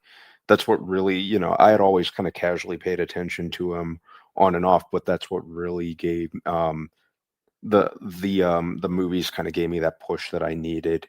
So for the exact reasons that you mentioned, Brian, he's definitely one of my favorite characters. I'd say rather than him being my number 1, he's definitely in my top 5 for sure. And especially as I've been catching up on the Ultimate run, which is just great. I think that's one of the best things Marvel's put out at this point. It's interesting. It's not my favorite Black Panther series, but it's a very good one. At least they're sticking with it. So I'm okay with that. Yeah, it's been pretty solid. So, you know, I think we could talk about this all night, but I think the way they were going with the movies before they kind of let their emotions get too far in the way were the fact that they were leaning into everything that you had mentioned as a positive. And I was looking forward to seeing that. And all they've done, is now tear down everything that I just talked about. They tore it all down. Yeah, they tore it all down. I think even if you were gonna recast T'Challa or you know, get Damson Idris as T'Challa, not as Toussaint, I think the damage is unfortunately already done. It's almost too far gone. You have to be a variant. He has to be coming from a different world. That's the only way it works. The only way. That's the only. You already buried the entire family. Yeah, that's the most technologically sound country in the world, has more technology than anyone, was beaten immediately in this world, and the fathers killed, the mothers killed, the Black Panthers killed, the country falls apart. You know, like no one lives there anymore. The heir never lives in Wakanda. Like everything that you could have done wrong, you did wrong. Like the only thing you could do is come from a different universe. Like they literally screwed over Wakanda. They saw people going around going Wakanda forever and all this stuff, and they ruined it and they destroyed it. And it's a crime. It's a travesty. I'm so disappointed with it. So if they do this with Damson Idris, as much as I like him as an actor, I'm done with the franchise.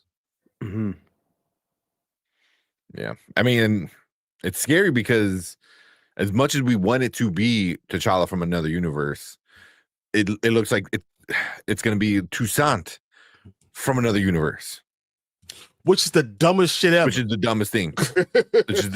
It's like either way, Dan, you know, if he's playing it, he's coming from another universe. Why not give us T'Challa? You're giving us Toussaint. I'll be done. That's real. Yeah. Unfortunately, the damage is just too extensive at this point. What if it's still T'Challa Jr., but just from a different universe? So he was never Toussaint. Like, what if it's T'Challa Jr., where T'Challa raised him in that universe? He's just literally T'Challa Jr. I don't think that's the route they're going to go. They already set up. My answer is why? Yeah. So if you're going to come from a different universe, why would you just be T'Challa? You want to know what the answer is? Because you don't want to piss off Ryan Coogler. That's what it is. Because Ryan Coogler says so. That's why. Oh my God! Like literally, that would be why I'll be on here every night saying I'm done. I quit. I can't do it anymore. Hmm. Every night. And I think at this point, what especially in the wake of Sinners, I think whatever Ryan Coogler says will go. You know, the dude's like got the juice now, so You got the juice now. so This is juice now. You got the juice now. I like I like it. Nanette says, I love The Wizard of Oz and I love the Book of Wicked. I just didn't like the movie. But it made money because no matter what, it's going to. You know, some people don't like the characters or the choices of it, but they're going to make money. Mhm. I mean, there's people I know that watched the movie and they didn't like the movie for whatever reason, you know, whether it be, you know, like It's that, not close didn't to like the book. Ariana Grande. Yeah, they don't You like know, the didn't character. like the Yeah, actors mhm. or the actors. So you said, I guess the reason I didn't like Wicked is because I don't like Ariana Grande. Mhm. I'm fine with her. I've never really paid too much attention to her before this movie. I have issues with her, but I think the worst I could say about her at this point is like her and Cynthia Erivo alongside each other in interviews annoy me a little bit. They're so melodramatic together. Yeah, man. Like oh my God. it's a little too much for me. I hope she doesn't well, I don't think Cynthia Erivo is in this movie, so I don't need to worry about it, but I know she's going to be in the next Meet the Fockers movie.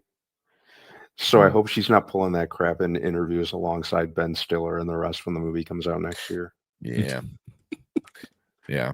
I feel like only them two together can do it, where they just like out cringe each other. Like, I love you. Like it's so it feels fake. It feels so it fake. feels so artificial. Who could be the fakest? Yeah. It's what it feels like. It's just like, oh, I love you. Like it's just like a back and forth where I was having a fake off. The fake off, exactly. And I'm just like, shut the F up. Shut the F up. Shut up. Oh man. we need to make that a clip with the weekend. Shut up. What are you doing? 100% we need to make that a clip. We need to write that down. Oh, Kevin says Chadwick Boseman is Black Panther. Was Black Panther. It's going to be hard for any black actor to step in and take the mantle as T'Challa. And you know what? I just disagree with you. I agree only to an extent, because and let me see if I'm wording this right, but I think that Black Panther, especially the solo movie, was such a big deal and such a movement, because to an extent you hadn't really seen a whole lot like it at the time. So I think that partially cemented Chadwick Boseman in the role, and unfortunately, I think his death really cemented his legacy even more. But I don't think it should be. I think the character is bigger than the actor, and that shouldn't have been the end of it. Especially when they were really propping the character up to be the next big thing. After Tony Stark and Captain America, you know, they had big things in store for the character. So I think that even Boseman himself had acknowledged that he always thought the role was bigger than him.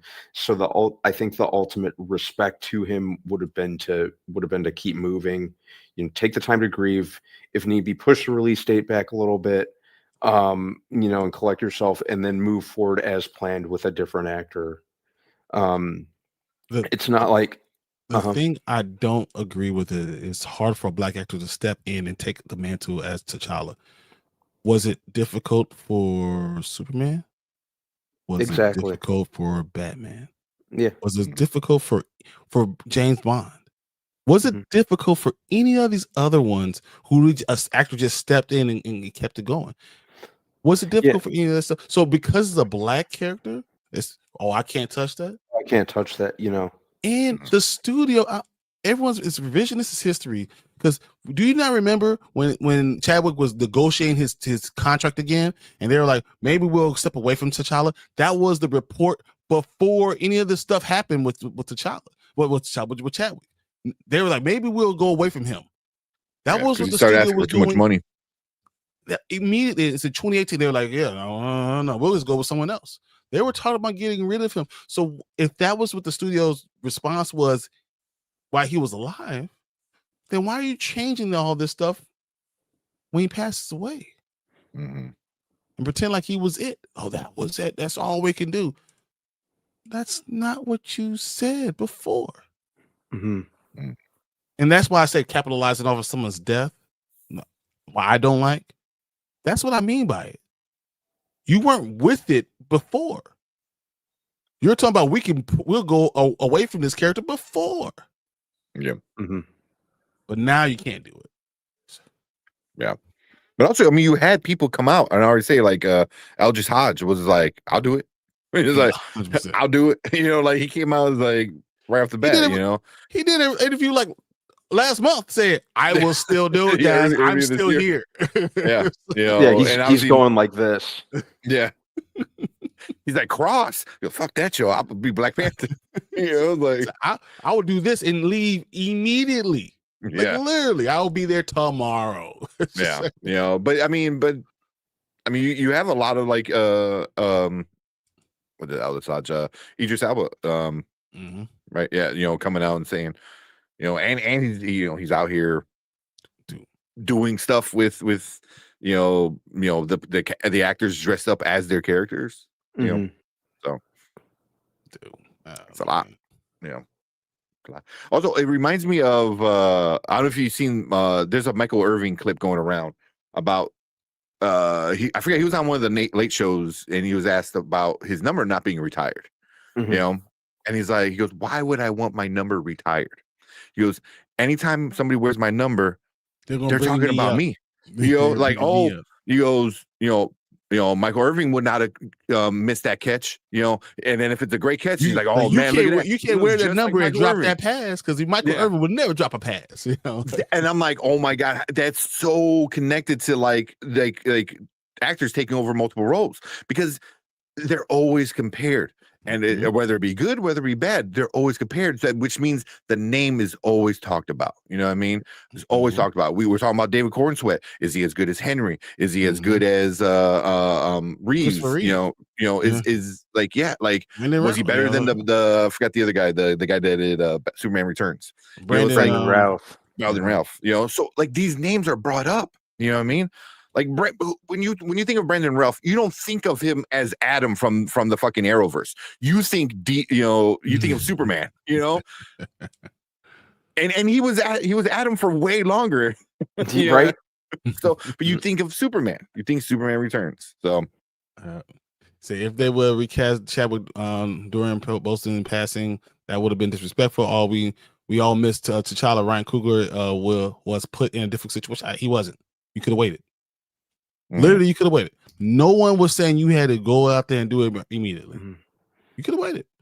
If you know, once again, the comic book allows you to do certain things. You could have said he's in trouble. We're going to send him into into space, the intergalactic empire of Wakanda.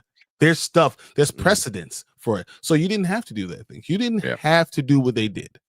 They chose to do these things. They chose to burn the city to the ground. They chose to kill the entire royal family. They chose these things. This was a thought process, and we're going to do. Like, literally, come on, man. But it's a very Ryan Coogler thing. All his movies, for better or for worse, you know, you have to have so many things. You know, he did it in Sinners.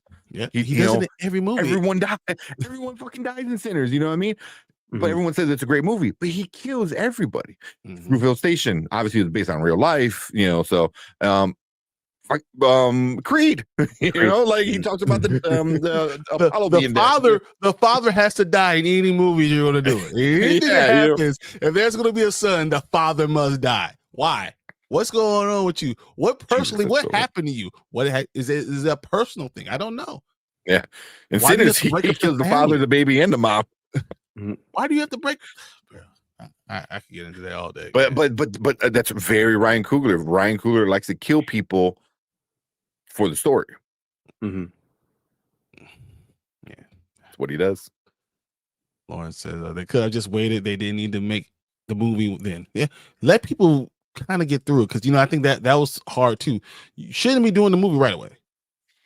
Yep. You just waited. You should have waited. Sending him to space would have been the easiest thing. Hey, Guardians Galaxy, they're having some issues. Like, oh shit, well, this allows me to go in space, and then now, next thing you know, now you Captain have Marvel. fucking Space Wakanda, Captain Marvel. She's part of when the Ultimates are Blue Marvel. It's Blue Marvel, Captain Marvel. You can do that. You can do that with T'Challa. You can do those type of things. You could have made different decisions. You just didn't. So it is what it is. We could go through all this stuff all the time, though. I could go this argument all day, but we probably should watch some of these trailers. Yeah, we should. I was gonna bring up something real quick. Also, I don't know if you brought up Sully real quick. So Sully there. Yeah. Then the clip needs to be with Brandman recreating the weekend scene. That would be funny. But you saying the words, and then it's gonna be on your body. We'll put both Cynthia Erivo and Ariana Grande's face over your body. Yeah. Mm-hmm. I love you so much. Like, what I'm saying? Do it all in your voice though. Or it should be the clip of like, oh, you're so great, and then it's like Brandman is like, shut up. Shut up. Oh man. But I appreciate all your comments, guys. We need to make sure we get to these trailers because I've been waiting too long now. I know you have been waiting too long. I think there's Scream 7, Stranger Things, and I think there's another trailer. Fuck, wasn't there another big trailer?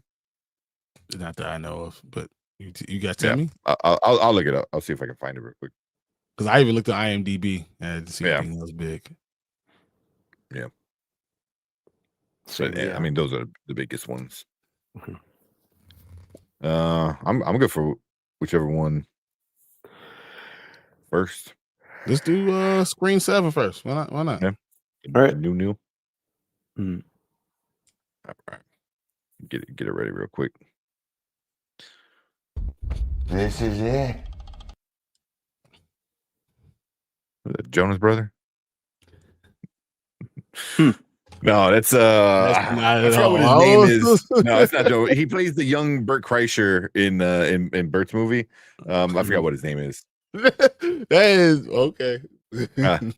That's where I remember before. What was he? He was on that Netflix movie. The goofy Netflix movie where like somebody wrote something on the board. I can't remember. I didn't watch that one, but that's his claim to fame. I've seen him in a few movies, I think, actually. Yeah. I'm trying to remember who that is. I've definitely seen the guy. Yeah. Yeah, he's that kind of guy where you're like, oh, I've seen it before. You just can't. Is Jimmy Tetro, something like that? Yeah. That's his name. Is that who he is? Yeah, he did American Vandal. That's what he. Now I remember him. That's what it was called. Mm-hmm. Was he on 22 Jump Street when they were in college? Maybe. I would have to. He's the other football player. I think he's the other football player. Maybe. In that. Yeah. It sounds right. All right. Let's get to this one. This one dropped today, didn't it? Mm-hmm. Yep. Yeah. All right. And we got the perfect background for it. Right. All right. Picked a great time to finally drop the trailer because I think this is the first thing that we've ever seen from this movie. They're keeping everything else pretty much under lock and key. Mm-hmm. They know what they're doing. Yeah. All right. Let's watch it. All right, what is up? Welcome to the Spoiler Kings. We're gonna check out another trailer with you guys tonight. This one is our first look at Scream 7, the official trailer. Right before Halloween, we're getting the first look at this new movie.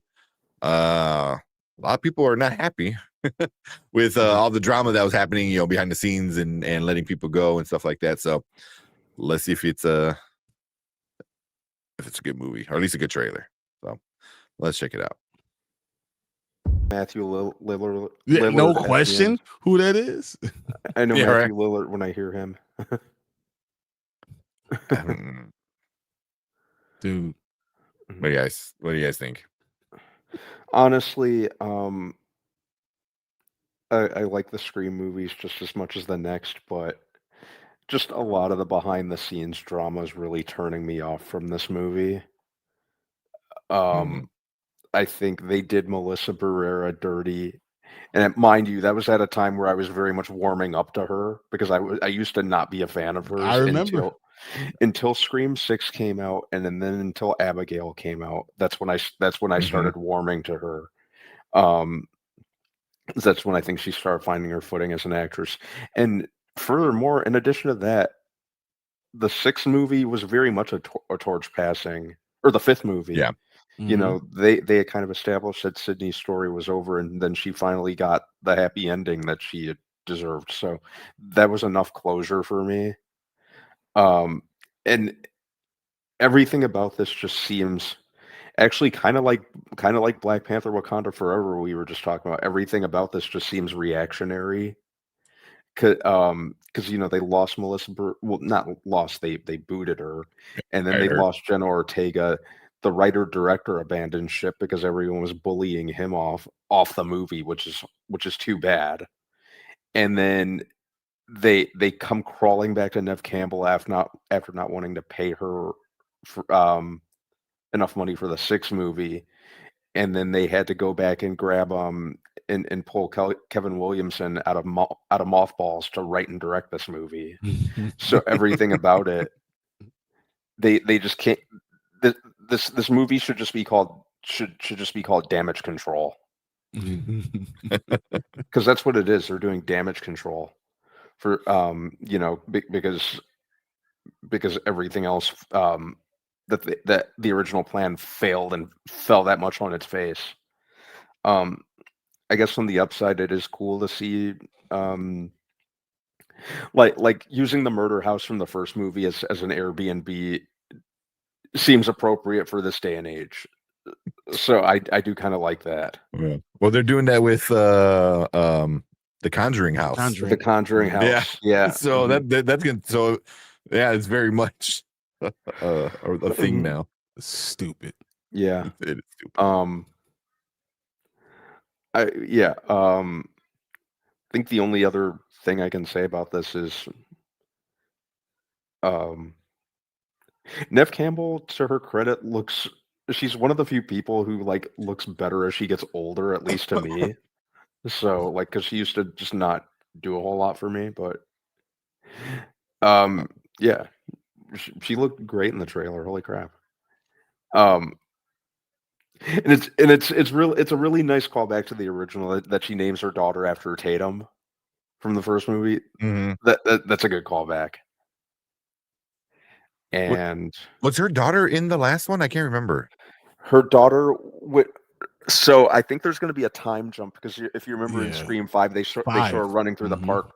They started running through the park pushing her like a baby in a carriage. Mm. So Well, that's a big time jump. I'm thinking there's going to be a big time jump in this one. Mm. Um but yeah, and I saw Mason Gooding and forgot the other actress from the last two briefly Mhm. in this. So it just feels incomplete if they're going to be back, but Melissa Barrera and Jenna Ortega aren't. Yeah. Mhm. I'm wondering if they're going to kill the two of them off, but That'd be I funny. hope not. This Mason Gooding is like the Wolverine of this franchise. That dude got stabbed like 50 times last time, and it, Somehow it only survive. it only mine like it was a minor inconvenience to him. Mhm. Yeah. Yeah. What are you, Brian? It seems like they just basically said we're going to pretend like Scream 6 didn't happen.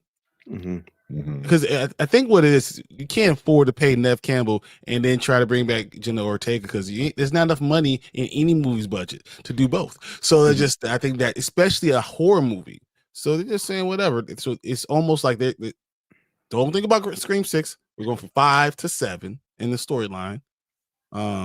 Even though we didn't need to. Um, it's getting a little Fast and Furious to me. Mm. You know, Mhm. you're doing things that are unnecessary. You're keeping storylines around that you don't need to.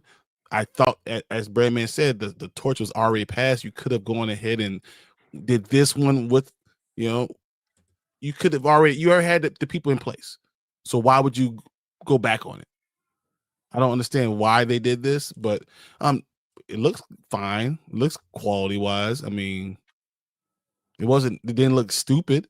But I just don't know why they did it. You know, Same. What do you mean? that's all. Like, or why they even bothered? Why they go back to on Screen 5? Why didn't they just keep it going from Screen 6? Mm-hmm. Yeah, because it seemed like that's where they were going. They they were gonna. This was supposed to be like a wrap up of the trilogy with the new generation, or I think they were calling themselves the Core Four, if memory serves me correctly. Mm-hmm. Yeah, it's just gonna feel so incomplete, and it's all because Paramount and Spyglass were reactionary. I think what happened with Melissa Barrera was really unjust. Oh, yeah. Well, And so yeah, much so that they try to go back on it. They're like, nah, hey, come back. Like we're good. We want you to come back. And Melissa Barrera was like, no, like F off. no, You she stood on business. She's Yeah, well, good for her. Because after all that, and she was getting all that like, hate and and also a lot of support. But Mhm. I'm not gonna go back to a company that fired me over something like that. Like, no. No. So No, I'm happy she stood 10 toes down on it. mm-hmm. Yeah. What's your thoughts, Tank? Though, It looks whatever. Like I really don't plan on seeing it in theaters. Honestly, I watched the movie, but I ain't going to theaters. Yeah, I'm not paying any money for it. I'm kind of in my feelings about how they did Melissa Barrera. I So mean, yeah, that for sure. Definitely want Yeah. to support her, but just this looks like, like I don't know. It just doesn't look. What I think they're trying to do is set up the daughter to be the new lead of the franchise, because Melissa Barrera was supposed to be her and Jenna Ortega were going to be like the people, which was a great way to go. It was like you got two awesome young actresses, that one, Jenna Ortega was really taking off. Melissa Barrera was starting to, I think they're setting up the daughter to be the new, and obviously what's a better way is like, oh, let's go with the blonde white girl. She's not problematic. We can make 3 movies with that. So you think we're gonna have a Screen 10? if this makes okay money, probably. Because imagine if you're the studio, you're like, oh, we stuck this together with like toothpaste and sticks, and we made some money. It's like, let's actually put some effort in, 8, 9, and 10, and they'll probably make some money. So that's the big thing. If it makes money, any money, if it just breaks even, they'll probably make another one. But yeah, but I think it's time for it to die, man. Like, Me too. I need him to stab the movie so it can be done. Yeah, I'd say, yeah. After this, it's time to pack it in. You're saying break even. So many I mean, the budget was only $40 million. So any movie that makes $40 million should not have a second one. Like, no, that's not only how 40 million. So even after all that shit, they still didn't pay Nev Campbell. They still didn't pay Nev Campbell. They probably gave her 8. Mm-hmm. It's probably she's probably 20% of the budget. It's just her, I guess. Well, I mean, you had Courtney Cox in it. Yeah, but she'll be there for just because. Mm-hmm. Yeah. So I don't know. Yeah. It didn't really like get me too hyped. It's just like, oh, okay, we're doing that again. Yeah. So, we'll see. We'll see how it goes. But I had to look it up real quick, and I guess there's like, people calling for a boycott, blah blah blah, and it kind of re-sparked all the Melissa Barrera, firing stuff. So, as soon as you thought people forgot, he put out the trailer, and they're like, "Haha, I remember."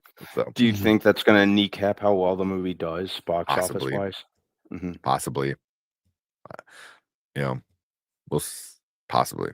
Mm-hmm. I mean, I'm sure there's a lot of people who have no idea what's going on, and then there's people who kind of know, who are very in the know. So, Mm-hmm. all depends. All depends. Yeah. I think they're testing the waters right now. It's like coming out on Halloween, so a lot of people are going to watch it, but they're not Mhm. sure if people are going to start tying back in with the drama. Mm-hmm. So. Oh yeah, there's a very specific reason they picked now to finally drop the trailer. We had seen nothing about this movie beforehand. I don't even Mhm. think there were even set pictures of Nev Campbell on set. No, they've been quiet about it. Yeah, there was no nothing. Yeah. But, so we'll see. Yeah, probably. We'll see when it comes. When did it say it was coming out? Was it February 27th? Oh yeah. Oh wow. And we barely got our first trailer. Yeah. They don't trust this movie. No. So No, they see. they're hoping they'll drop in the trailer on spooky season or Enough right on Halloween. Distraction. Yeah. So we'll see. We'll see how people talk about it online over the next couple of weeks and stuff like that. But we're gonna move on. We want to hear from you guys, so leave a comment. Let us know what you think about Scream 7. Do you like it? Do you hate it? Is it an interesting trailer? Does it get you hyped to go see it? So yeah, let us know what you guys think, and make sure you guys hit that like button, hit that subscribe button. Come and join us when we do other trailer reactions like this, movie reviews, and other fun nerdy stuff. But we appreciate everyone in our live chat. We want you guys to stick around because we're gonna move on to your comments right now. All right. Bring that down. All right. Where we leave off our comments? We got Kyle in the chat. Saw Kyle. Saw Travis. What's up, Travis? How you doing? Yeah. Let's see. Trying to see where I left off. Let's keep going from here. That's fine. Yeah. What is it? They also did Jenna Ortega Dirty. Dirty as well. Mm-hmm. I think she's fine. I think she was like, I got enough stuff. Whatever. Yeah. Supposedly she said she backed out she backed out, but she said she backed out because of scheduling issues. Yeah. I don't think Wednesday season 3 is filming right now. Mm-hmm. Yeah. They're talking about it's going to come out same time next year. Like that'd be cool. The Wednesday is going to take. She's probably making more money on Wednesday than she did for Scream. Mm-hmm. Yeah, I wasn't surprised she made double the amount of money. Yeah. Like, so I'm just sure what happened with Melissa, movie, helped make the decision. Probably like, no, I'm out. I think that was definitely one of the biggest contributing factors. Mm-hmm. I think she was supporting her castmate. Mm-hmm. Because it happened with it. They both happened pretty close within each other, if memory serves correctly. Yeah. Yep. So, they did. So Scream 7 budget is $40 million. Mm-hmm. Wednesday season 2, every episode was $20 million. Holy shit. Okay. So like, guys, it's not close. Like, she's not making more money per episode than she was going to make in that one movie. Mm-hmm. Mm-hmm. Per episode. Yes. Yeah, per episode. Yeah. 100%. So it looks like a mix of H2O and Halloween 2018. Yeah. We see that. Just like I said, the woman from Run Hide Fight was in it. Yeah, from what was the movie? Hide and Seek. I think it was just Hide and Seek. Hide and Seek. Yeah. Samara Weaver, I think her name is. Samara Weaving. Yeah, Weaving. Yeah, she was in that one. Hey, wait. Jenna Ortega made $2 million per episode of Wednesday. Nice. How many episodes was there? 8? 8. Mhm. I think it's 8. 8 per season. Yeah. And she made So that's 2. $2 million per episode, and now they say she's going to get a pay increase for season 3. Damn. Well, I'll be like, fuck Scream. Yeah. Yeah. It's okay. Maria says, I'm boycotting further Scream movies because of all the getting rid of Melissa, and what she said wasn't that bad. Yeah. Same. Yeah. I mean, pretty much same. Mhm. Yeah. Yeah, that's why I'm not really enthusiastic about going to see it in the theater or rushing Yeah. out to go see it in the theater. Yeah. Mhm. Kyle said, honestly, should have picked up from Scream 3 and act like 5 and 6 didn't happen. It's the only way it works. So bring back Dewey, Kincaid, I like and that. Gale. That's probably the best. That probably. Can you see that happen? They say Scream ends. That's the last movie. Scream ends. Scream ends. At least we're getting the 2 of the core 4. The 2 not cool ones. Mhm. The core 2 just doesn't have that same ring to it. Yeah. I agree. I want to see Sam and Tara's mom. I would have loved to have seen who would play their mom. Yeah, that would have been really interesting. Mm-hmm. Who's like a old? My God, what if they got like Selma Hayek? Salma Hayek? That was exactly what I was thinking. Oh my god. Exactly what I was thinking. So I was like, you got to get a little bit like an older, She's like too sexy. No, Hispanic. she's Hispanic too, woman. She's too sexy. She's too sexy. Like literally, she's too sexy. Like it just wouldn't work. No. Oh man. I like to see Jason, Michael, Freddy, Ghostface all have the movie made in 70s Russia. Backwards lettering and KGB. Oh man. It was wild. It's like, that sounds like something from Archer, honestly. It's like an Archer episode. Let's hope Scream 7 is better than the I Know What You Did Last Summer was trash. Oh my God, please. Oh, the new I Know What You Did Last Summer was so bad. It was so bad. It was so It bad. deserve words.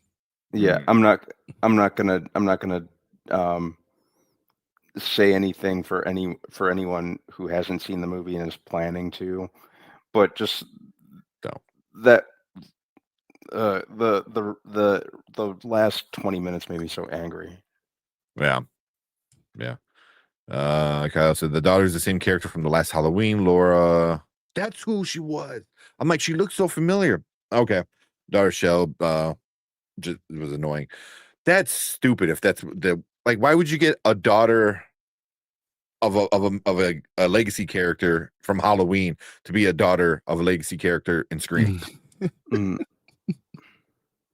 Like, I'm like, she looked really familiar. I'm like, I seen her before in a scary movie. That's why I'm like, I thought she showed up in the last one, but no, she showed up in the last Halloween movie.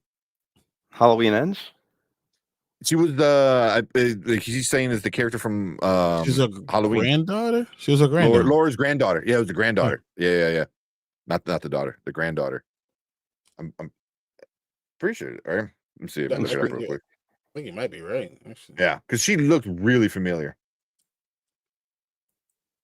She looked really familiar. We're still on the topic of Scream 7, right? Yeah. Is she? Was she in Halloween? I'm gonna look it up. I mean, this might be generic, plain white girl with blonde hair, because that's how it was in Halloween as well. Because it was Halloween and let's see. I don't know if it's the same one, but it looked like her. Who was the daughter? Shit. Okay, I can't remember the name. She wasn't there, but then because she was mad at her mother, but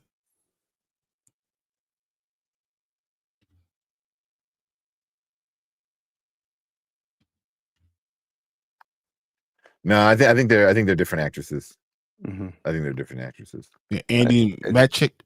Yeah. Matchik. They just. Yeah, that definitely wasn't her. Yeah, they're different. Yeah. But me and Kyle were on the same wave. I'm like, oh, look. Oh man.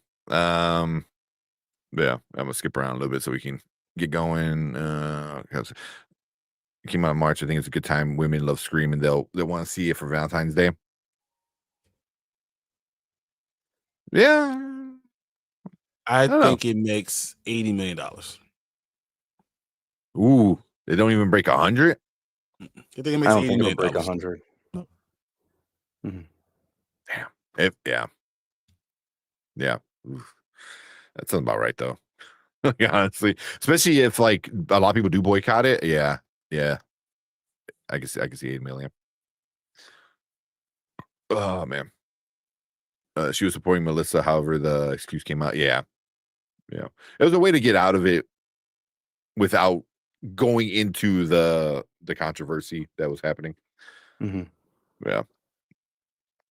The Crimson Color Ghostface, the bleeding one. Would that be too meta? Would that be too meta if they do something like that? They're already in the house talking about the damn Scream. That's meta. I don't know. Can you go more meta than that? Like, yeah. Travis, Rosie Perez as their mom. I hate that it makes sense. it actually makes more sense, honestly. It makes way more sense than Salma Hayek. But I just want to see Salma Hayek. Yeah. Let's see Salma Hayek run. So. Oh my god. Mm-hmm. Brian just pictured it. Oh my goodness. Should have made Kirby, aka Hayden, the next lead. That would not have been a bad idea. Yeah. Fernando. Yeah, I liked what they. I liked where they went with her character in the in Scream 6. Yeah. Oh, he said actor wise. I meant actor wise, not Character-wise, actress. Yeah, I got you. Or character wise. Yeah. I follow now. I like what you said. Eva Longoria as the mom. That's not bad. That would have not been good. bad. That's pretty good. Mhm. Make sure it's before she does the highlights that she does all those commercials where she's dyeing her hair. And she had the roots and she shows how gray her roots are. Make sure it's before she does all that dyeing. So. That's funny. Oh man. Yeah. I've heard Dewey is being brought back for flashback scenes. I heard that too. Me too. I heard that too. Yeah. All these white girls look the same. They do it on purpose. They don't normally do, but they're all dressing and dyeing their hair and looking all the same. They do all the same stuff. So yeah, that's what happens. You're trying to look the same. Yeah, I live in the burbs, man. Like all dressed exactly the same. Everything. Yeah. Like Jesus. Oh man. Scream is meta franchise. Yeah. That's why it would not bad. It would not have been bad to have like the bleeding kind of crimson mask thing. Mm-hmm. Make it canon. I think that would be cool. All the cheap costumes. Like it's official. I'm canon now with your cheap Scream costume. Man, in Scream 5, Matthew later voiced the Ghostface with Flamethrower, which parallels this one wanting to burn it all down. Ooh. I see that. I like it. And then burn the house. Yeah. Kirby hunting Ghostface killers as an FBI agent sounds dope. I like that. That would have been cool. Don't listen to this, guys. If you're making Scream movies, don't listen to I know, right? We're giving them good ideas. So the writer's like, shit, should have done that. I knew someone was going to say that. I knew Sophia was going to come. Sofia Vergara. Yeah. It was kind of in the back of my mind. I just didn't want to say it. Yep, dude. I had her up there too. I was like, yeah. It would have been. I think it would have been a little too jokey. Yeah. For Sofia Vergara, a little too jokey. Rosie Perez, I think, would have been funny, but kind of fit. Yeah, I think Sofia Vergara is too loud. You always know where she is. Yeah. Like her running, screaming in high heels. Like, yeah. Basically, every time she's in Modern Family, right? Isn't she always like running and being I loud. mean, Mhm. she's being loud in every episode. Yeah. So Ghostface mask every color. All just make a whole like color spectrum of Ghostface. You get a mask, and you get a mask, and Maria Concha-Alonso. Who is that? That sounds familiar. She's Dude. she was bigger in like the 80s and 90s. She was in the Running Man with Arnold with a. She was also in Predator 2. Predator 2. Predator 2. Yeah. Oh my god. Yeah. Yeah. She even done anything? She might have retired. I don't Yeah. think. Yeah, I don't even. She might have been a remember. little too old. She might have been a little too old for like Melissa Barrera's mom. Yeah, She's 70. Yeah. Yeah. You remember can't do this? Catherine Zeta-Jones. You're gonna do all the people from Wednesday. Like, Oh, that would be hilarious. But who is the always kid? like the voice like just the screaming, like, oh, who's that killer? Like, who was the killer? Like, I can see it. Christina Ricci is the mom. No, yeah, get out of here. Why Now are we you bringing just- everyone from Wednesday? Let's bring people from Wednesdays right now. We're just gonna bring everyone. Catherine Zeta-Jones. No, you would need to have yeah. Catherine Zeta-Jones is not she's not Latin, right? Isn't she like European or some shit? Yeah, she's like She's European is my thing. Yeah. Mhm. Yeah. That's why she fits Morticia like really well. Yeah, she's from the UK. Mhm. So yeah. You guys are crazy. Yeah, we're just naming people. Exactly. It's just random women. Renee Zellweger or whatever her name is. It's like, Isn't Morticia supposed to be Mexican? yeah, I don't know. I don't pretty know. sure I all the know Addams family Gomez supposed to is. be. I know Gomez is. Yeah. Yeah, I'm not sure. I'm not sure. I mean, there's no doubt Gomez is, but I feel like she. So here, this is says no. Morticia Addams is not Hispanic. Her family is portrayed as European with links to Salem, Massachusetts. Blah blah blah. While the Hispanic heritage associated with Gomez side of the family, the idea that Addams is Hispanic is because of him.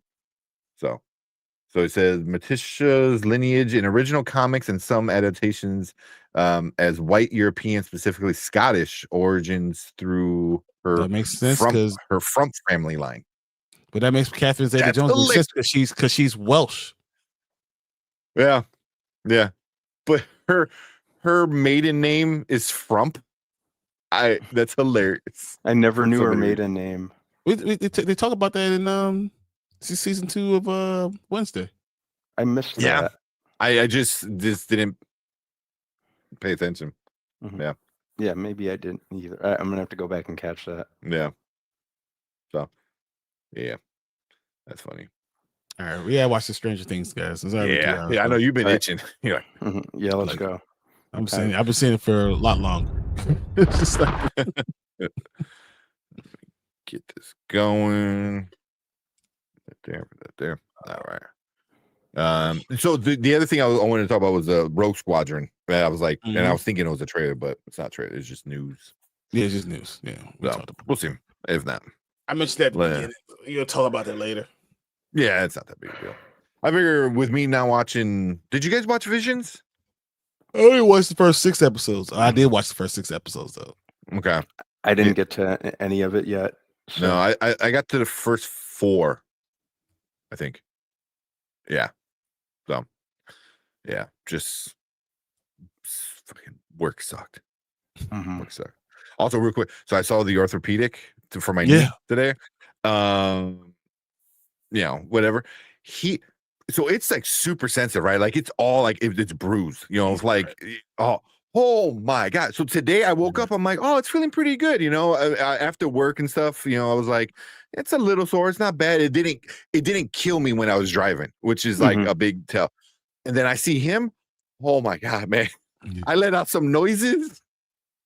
He didn't warn me, and he lifted up my leg and then he bent it without telling me. Mhm. Oh my god, man. It was just like this, just like squeal. Like a Mhm. deep squeal. It was literally still after that, I couldn't fucking walk. I'm like, bro, what the hell you doing to my knee? It Mhm. hurts. It hurts so bad, and he just kept yanking it. You know how if you ever had a knee injury, they like yank at it, pull at it, and wiggle it, and then he bend it without telling me, and I wasn't ready for it. Oh man, he almost brought me to tears, man. I was in so much fucking pain, so much pain. Oh, oh my god. He I was say like, anything dude, good? Like what is it? not Is really. he didn't say it's a He, bone bruise. He didn't say it's cartilage. He didn't say nothing. he asked me if I ever tore my if anybody ever told me I tore my PCL, which Mhm. the PCL is the ligament on the back of the knee. Mhm. And I'm like, I've never had any issues with my knee ever, with my good knee. So he's like, really? He goes, I think your PCL is like torn, and I'm like, oh, new to me. I was like, I never knew that. And then he said, for sure, the meniscus is hurt. He's like, it could be just a really bad bruise or it could be torn. We don't know.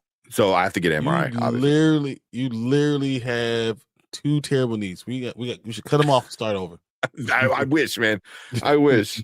I would give up 3 fingers to have good knees again. They said I wasn't ready. Oh, I wasn't ready. Legit. Legit. It hurt. Because he grabbed my knee and he lifted it up, and already I was like, "Oh man, that kind of hurts." Because he straightened it out, and then he just grabbed the ankle and wham! Mm-hmm. I let out this noise, man. And you should have punched him. I should have kicked him with my other knee. Then you like, oh, they both hurt now. I'm just hurting. Oh my! And he knew because he's like, oh, he's like, yeah, stand up, and I'm like, and I'm getting out of the chair. I'm like, it's all sore.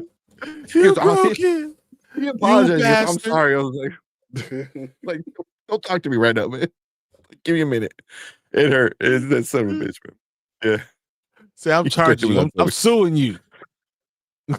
Oh God, man, it hurts so bad. So, yeah, I don't know why I was thinking about that. Bro, I think you being assaulted called the authority. Oh man, I went in walking with a small little limp, and then I left with every time I stepped, I'm like, oh man, oh man, oh yeah, good Lord. it sucked. It sucked. All right, oh man, let's check out this Stranger Things. Oh, I'm ready. Hold on, I need to go full screen to be able to see this. Watch it all. All right, let's get going. This is the final trailer, right? This is the only trailer we've got. Is it? No, real trailer.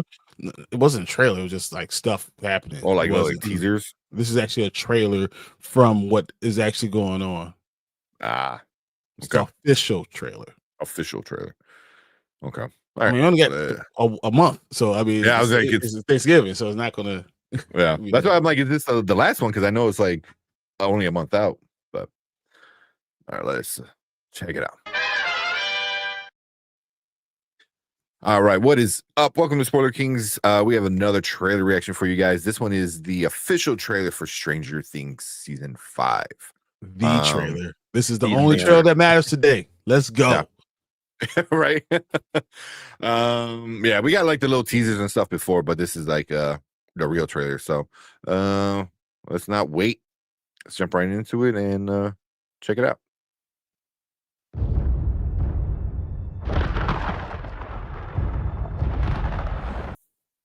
What does that mean? What does that mean? He said, William, you're going to help me one last time. So Will's been helping them multiple times. Not just season 1. Like, probably unintentionally, right? Yeah. You don't think that possibly that he's the bad guy? That somehow he's been helping them and not telling everybody? He hasn't been sharing? Maybe. I mean, it's that one scene where he's like, have him floating, he doesn't look very, but that's a great trailer. Yeah, it gets me a little more excited, or not even excited, a little more interested. I'm sorry, I'm having trouble. Yeah. I'm having trouble. A good trailer doesn't tell you anything. Yeah. I don't think it told us anything. Like Exactly. we know Max was in a coma, right? Did you Mhm. see, besides being carried, did you see her do anything? Mhm. She might be out of the coma by episode 4, but we don't know nothing because they didn't tell us anything. Mhm. They did a good job of giving us new scenes without saying anything at all. Mhm. I have no idea. I don't know any more than I knew before we watched the trailer, but I Yeah. feel like it's going to be good. There's one scene I wanted to look. I think it's gonna be pretty good because I've liked each season. I think even the lesser seasons. I think a lot of people didn't like season 3? 3. I think it was season 3. I still enjoyed it. I'm towards the show at all. I think the worst thing that I can say is that the prolonged waits between seasons has just kind of diminished a little bit of my excitement. But on the Yeah. upside, perhaps that's helped them deliver the best finale they're able to. So, I mean, they spent a lot of money on this shit. That's Yeah. what it Yeah. looks like. They spent Avengers money. Like when I said they spent their own money, they spent their own money. Like it's, I picture a Vecna on it, like, I mean, that's it's for real. It looks serious. Mhm. They're not rushing the storyline. There wasn't this huge time jump, but it's enough of a time jump. I think this is going to be a great finale. Yeah. Yeah. Do you think all the footage, like everything you saw in this trailer, is just part 1? Yes. Or you think it's You think it's just 100%. part 1 stuff? This is the first 4 episodes. Yeah. Yeah. I mean, they have a lot to pull from because that's what the first 4 episodes is, what, like 12 2 or hours. 6, 8, like 12. Yeah. like 10 hours. the runtime of a full length movie. No, it's the run every Each episode. Every is a every runtime. time of a full length movie. Yeah, that's what I meant to. That's how I meant to Yeah. word it. Yeah. Mhm. Yeah. Yeah. The but that first half is literally Lord of the Rings. extended cut.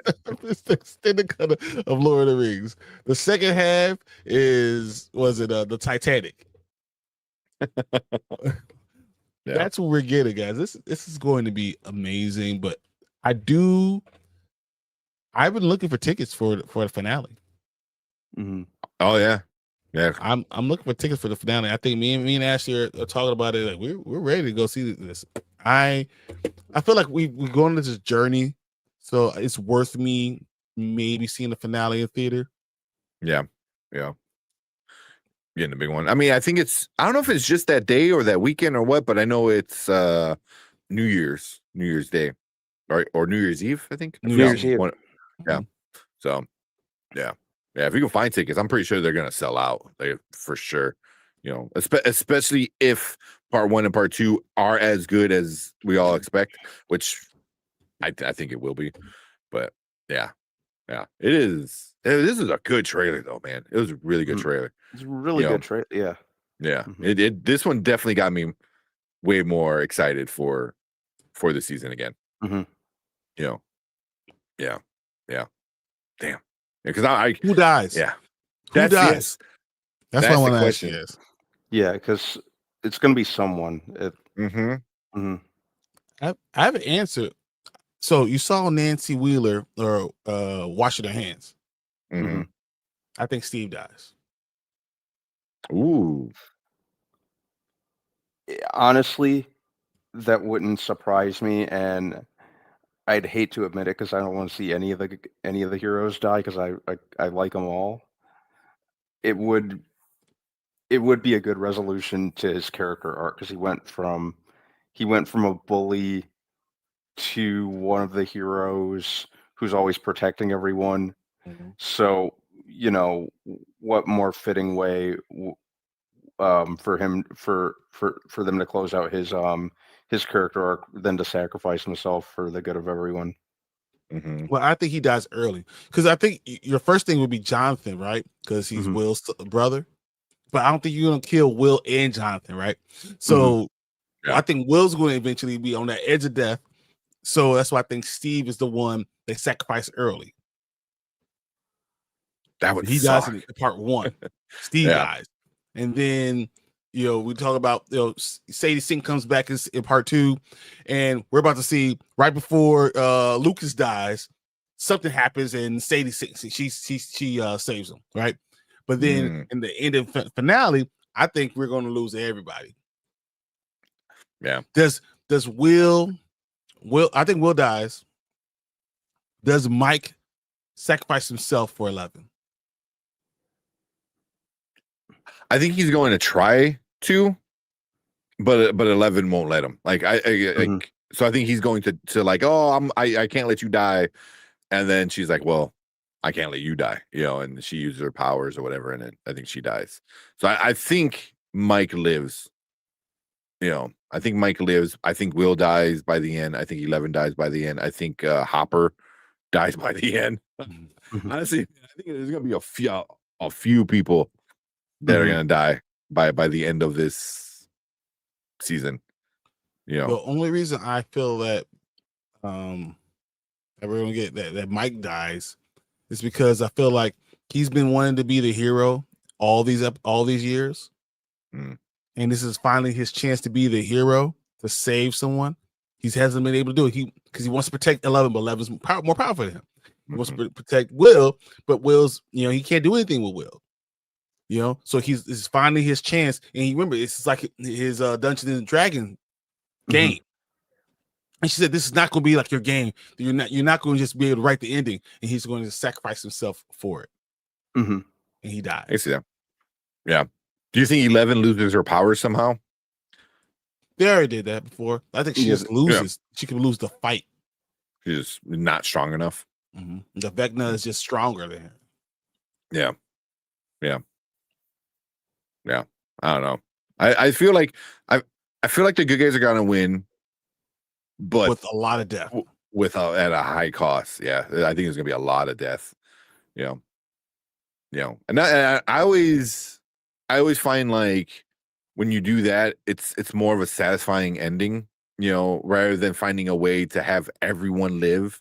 It's not Scooby-Doo. You don't want this to be Scooby-Doo. Like the whole gang's like, "Hey guys, let's go off," and they walk into the sunset. And they like, "See you next episode." You don't want that. Yeah, I mean, if you're dealing with like a world-destroying creature or whatever, like not everyone should live. Yeah. So, especially it's the end. It's the end. Make it a satisfying ending. And sometimes killing people is the way to do it. It's sad. It's definitely emotional. What's more final than death? Yeah, exactly. Yeah. So it's gonna be interesting, man. This is a good trailer because I was like watching the whole time. I forgot I was like streaming because I was just in there. I'm like, oh shit. Yeah. I'm pretty excited. So you're gonna watch it then? You're not gonna watch it. Wait. You're not gonna wait 6 months and then say, "Oh yeah, I watched it all of a sudden." I feel like if anybody waits on this, like it's instantly gonna be spoiled. You got 2 days. Easily. You have 2 days, and that's it. If only because people are with family. Only because people are with family because of Thanksgiving. You have 2 days. By the 28th, if you haven't watched it, all bets are off. Yeah. So what was that? The 28th is Thanksgiving, right? The 26th is Thanksgiving. The 27th is Thanksgiving. Okay, that's a Thursday. You have until the 29th. Yeah. This comes out Wednesday, so you have to the 29th to watch this, or it's over. Yeah. Honestly, we might do our breakdown on Saturday and just do all of part 1. Why wouldn't you? I mean, just jump right into it because then you got Wednesday, Thursday, Friday, the daytime of Saturday, and then Saturday night we just break it down. I like it. I'm good with that. Yeah, but that's what it's gonna be. It's like if you wait, it's gonna get spoiled. It's gonna get spoiled. What are the chances that Vecna wins? The Duffer Brothers decide for the villain to win, to destroy the world. and we lose. Yeah. That I mean that's going super hard with subverting expectations, but I don't think they're gonna go that route. I don't think they're gonna go that route. That'd be wild. That would be crazy. wild. They lose. Yeah. And that's it. There's no coming back. What if they lose in the second part? Like part 2, they lose, and then they come back for the movie part, and they find a way to win. Is that a good way to do it? Yeah, so it's a good way to win. Wins part 2, and then part 3, they find a way to kill him. I like that. We're like dead. Part 1 is setting up the finale. Part 2 is Vecna wins, and then part 3 is the good guy wins. Yep. They figure out a way to kill Vecna. Yeah. Yeah. I like that. It's the Star Wars trilogy style. Exactly. Setting bad guys, then good guys. Game over. I like that. Oh man. This is gonna be a good one. It's gonna be going. I'm so excited for this. I'm upset that we watched it now and I have to wait 26 more days. Good Lord, come on. I know. You already waited 10 years. Yeah. Travis says somehow Vecna returns.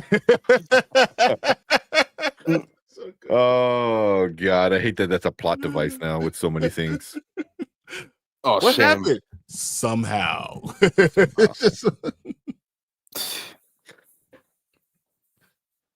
Yeah, that's bad. But yeah. We'll move on after that. Yeah, that was a good trailer. So fun. Yeah, we're gonna get to the comments, but we want to hear from you guys. So if you're watching on the replay, let us know. Leave a comment. Let us know what you think about Stranger Things trailer. Did you like it? Did you hate it? Are you excited? Let us know who you think lives or dies. But we appreciate all you guys hanging out with us on the replay. Make sure you hit that like button, hit the subscribe button. Come and join us when we do other trailer reactions, when we actually talk about Stranger Things 5. So make sure you guys come and join us with that. And if you are in the live chat, stick around because we're going to move on to your comments right now. Do you think they have a trailer for part 2? Yeah. Probably probably by Monday. Probably by that Monday. Mm-hmm. Yeah. Right after part 1 drops.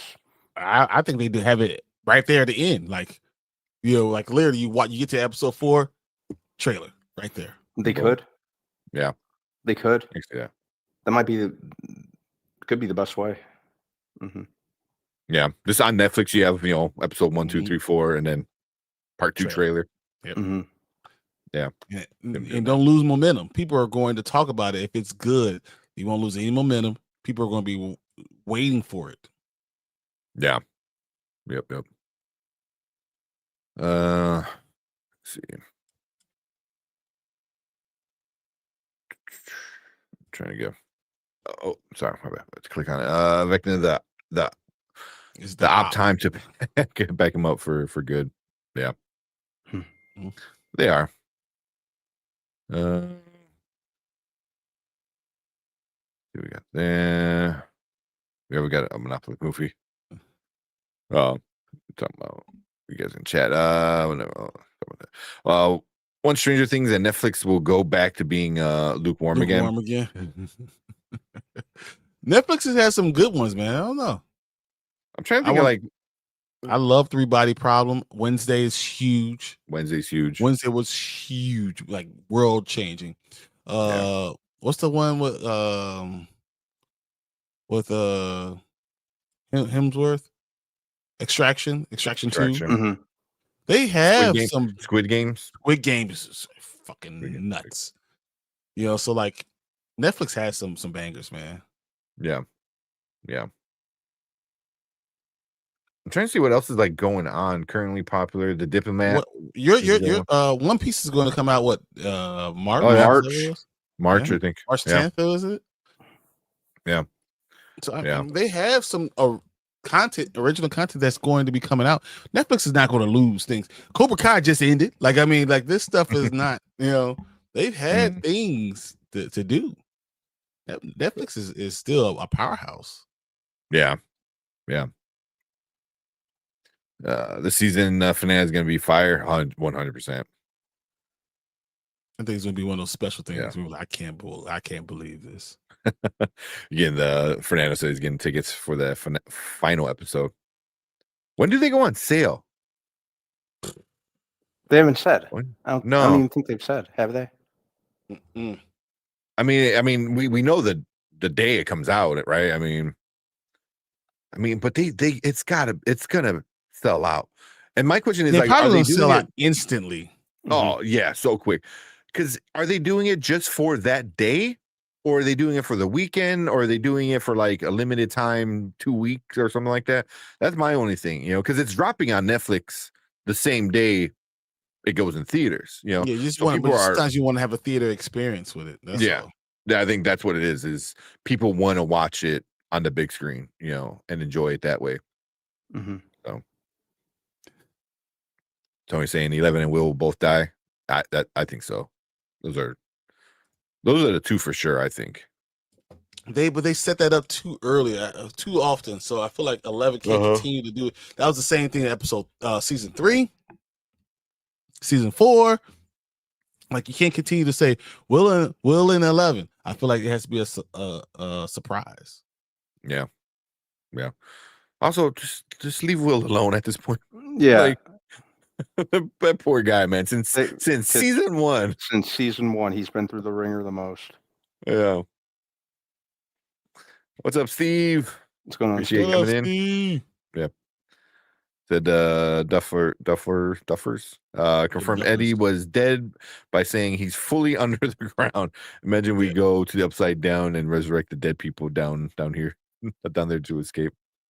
That's funny. They said nope, that he is gone. Yeah. Mm-hmm. Well, I like that. Give Duffers Star Trek. I'm okay with that. I mean, if the Duffers know how to do if they know how to do anything, they know how to create a story. I just don't think Star Trek needs to be recreated. I think they've done fine. Mm-hmm. Yeah, just keep adding to it. Mm-hmm. Keep adding to it. Trying to see if they're doing anything else. They've signed a deal with Paramount to develop a new film and television projects. But they don't know what yet. They're doing the Burrows, and Something Very Bad is going to happen. It's set to premiere on Netflix in 2026. And then possible spinoffs. That's a big thing too. Spinoffs. That makes sense to get spinoffs. Yeah. I mean, they probably wouldn't be that involved. They'll probably just be producers, executive producers at that point.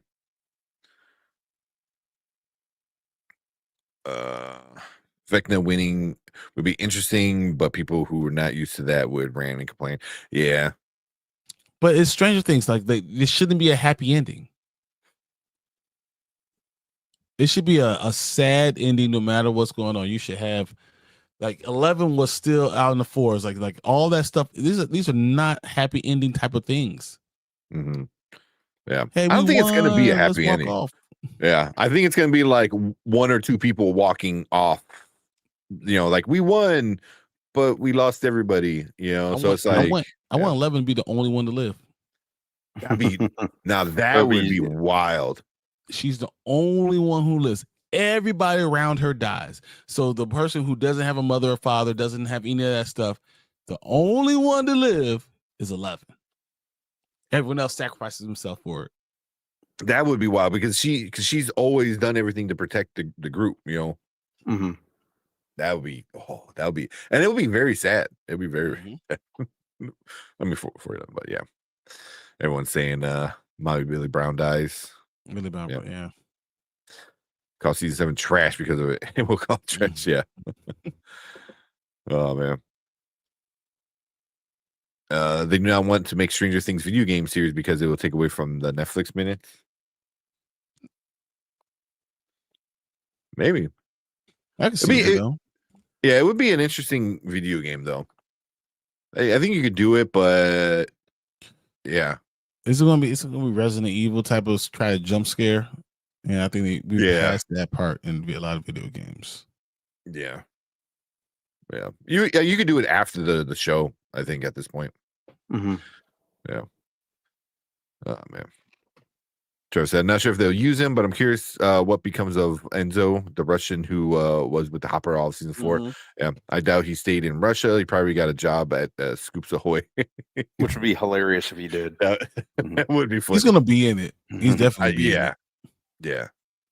Yeah. And the actor, I forgot who it is, but he's obviously not like a superstar, but he's a person where you see his face and you're like, oh yeah, I've seen it before. So Mm-hmm. yeah. And when I said and done, who will have better season, Derry or Stranger? Stranger. Yeah. Stranger Things has a little more tenure at this point. You know, we're talking about like 4 seasons versus, well, as of tonight, 2 episodes of Welcome to Jerry. But Yeah, right. Mhm. Yeah. Also, happy Halloween. Happy Halloween. Yeah. Yeah, but I mean, also Welcome to Derry is new. You know, it's a new show off of a franchise we already know. Where Stranger Things is like was the end of a show that was completely original. Mhm. You know, so but yeah, just the end of it is gonna get people hyped. Yep. There's a good one. Avatar 3, less or more 1.6 billion. That's More. crazy. But more. Mhm. And I don't think it's close. I You mean, think he's getting 2? Yeah, I think it's too easy. Especially Yeah. this year, how bad this year has been. I think it is too easy. Mhm. Yeah. Also, I think a lot of people are going to want to go to the movies to go to a world that's not our own, you know. So look, the blue people have it just as bad as us. But it's all caused by us. It still is. I don't know. I was gonna say they're gonna build a wall. They're gonna start saying, "Don't come here. We don't need you guys here." Build a wall. You have gentrification going on, and then Fucking Starbucks, boom. Oh man, Starbucks and a Whole Foods. You're like, that's it. Oh my goodness, there goes the neighborhood. Yeah. Oh man.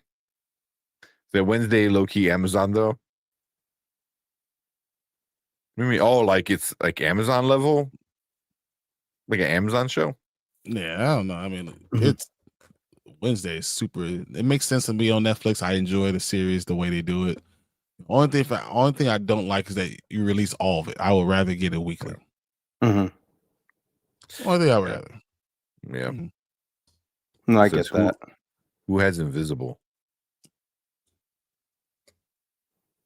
Do you mean What? Invincible? Invincible. That's Amazon. That's Prime. Yeah. Mhm. I think that's what you mean, Kyle.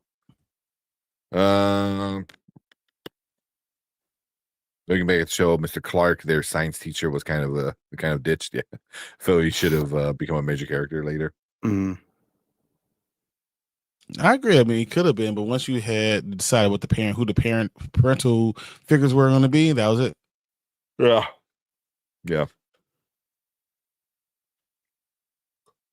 Keep going. Higher classes to break the doctor. That broke tank. Oh man. Brian just wants to watch the world burn. I kind of do. I mean, literally, if Vecna wins, that's what's gonna happen. That's what I want. You know, you see, I've had T-shirts. Thanos is right. Magneto's right. Magneto is right. Yep. I'm gonna skip around a little bit so we can finish the show. Folks are gonna really pissed if they lose. Yeah, I think you're gonna get a lot of people pissed off if they lose. Think about it. You lose the second part, but the finale is where you got to win. Yeah. That's how you do it. See. Will is like Doug from The Hangover. In that first season, for sure. Doug. It kind of makes sense because then what's his name? Dustin is definitely is Jason was it Zach Galifianakis? Yep. Mhm. Yeah, 100%. Comes with a fanny pack. You ready to let the dogs out? Jeez. Oh, jeez. Oh, She said, man. "Don't talk about my favorite two places: Starbucks and Whole Foods." Oh. What's up, Jeeves? What's going on, Jeeves? You know, Appreciate you coming in. I go to Starbucks for one thing, one thing only. I only go for the sausage bacon wrap, Mhm. Ooh. Nice. and sometimes I like the pecan walnut loaf. Mhm. You know, I know I'm not supposed to eat any of that stuff, but like once every 2 weeks, I go and get that pecan walnut loaf. It's so good. Mhm. Hide it. Oh man. It was that Amazon owns Wednesday. Netflix is leasing it. Really? Yeah, because Amazon owns Adam's Family. Adam's Yeah. Family. That makes sense. Kal-El, that makes perfect sense. I got you. Yeah. Man. So y'all don't count it movies as part of its tenure. Mm. I might have skipped a little bit. I don't know which one it is. I'm assuming we're calling it. I'm assuming we're talking about It. Welcome to Derry. I don't know. Oh, you don't count It movies as part of its tenure? Yeah. I'm not sure. Not so far. That right now. No. There's different characters. Yeah. Mhm. And it's a prequel. It's a Mhm. prequel. You And know. it seems to have a kind of different feel than the movies. Yeah. And also like different feel, and prequels run into the issue of how it's going to end. Mhm. Because you already saw the first one, so you saw how the prequel ends because it's a prequel. So you run into that big issue. We got Travis with a super chat. What Appreciate up, it. Travis? He said biggest upgrade for a Stranger Things character and the biggest downgrade for one. Okay. Biggest upgrade.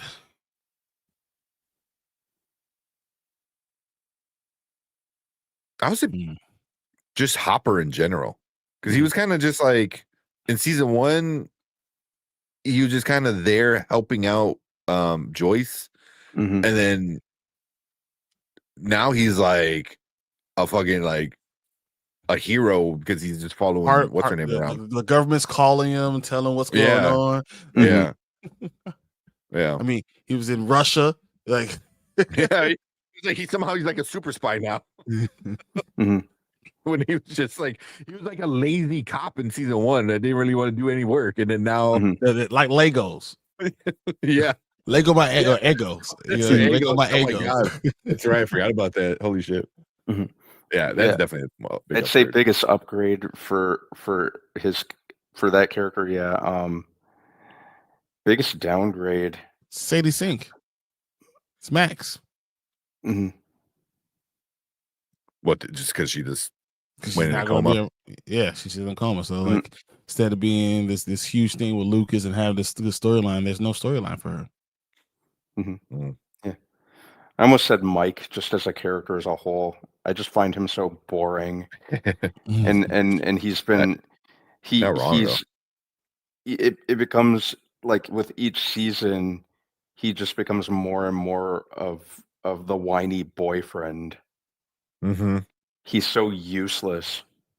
Yeah, that's a good way to put it. Just very useless. But that's what's going to happen. He feels that way. It's always been part of the story Mhm. that he feels that way. So that's why I feel like he sacrifices himself for her. Like he gets the final blow and becomes the big hero. Yep, Mhm. That makes sense. but by sacrificing himself. Yeah, and everyone's waiting for Will to do it, but it's actually Mike that does it. Mhm. yeah, Yeah. It's I like that one. Mhm. Yeah, that'd probably be the biggest upgrade and downgrade for me.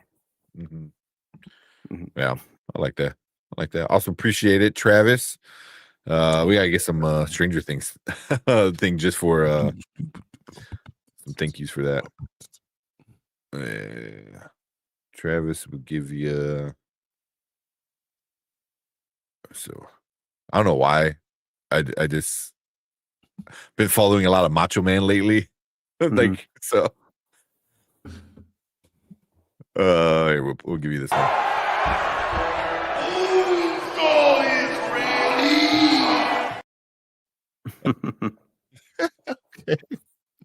The guy who does the macho impersonation kind of thing. He was always at Comic Cons. He started getting into one of the wrestling things, like they pulled him out of the crowd and beat him up and shit, which is funny. But I saw a clip of there's all these they're at a Comic Con and all these Spider-Man villains, right? And then somebody in the lineup sees him and they're like, get over here. And he was dressed up as Bonesaw. Just randomly. They're like, you have to be in here because you're Macho Man, and you're dressed up as Bonesaw. So that was like an awesome clip.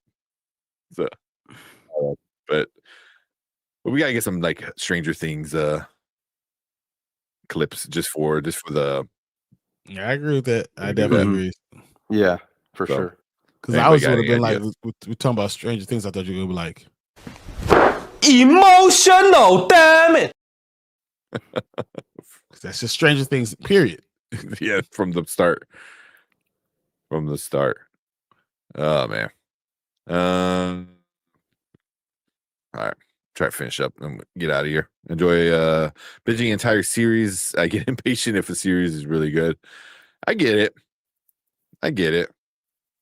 It's like, I don't like eating all my food and then be regretting I ate all my food. You ever had a meal that's so good that you're sad that you ate it all?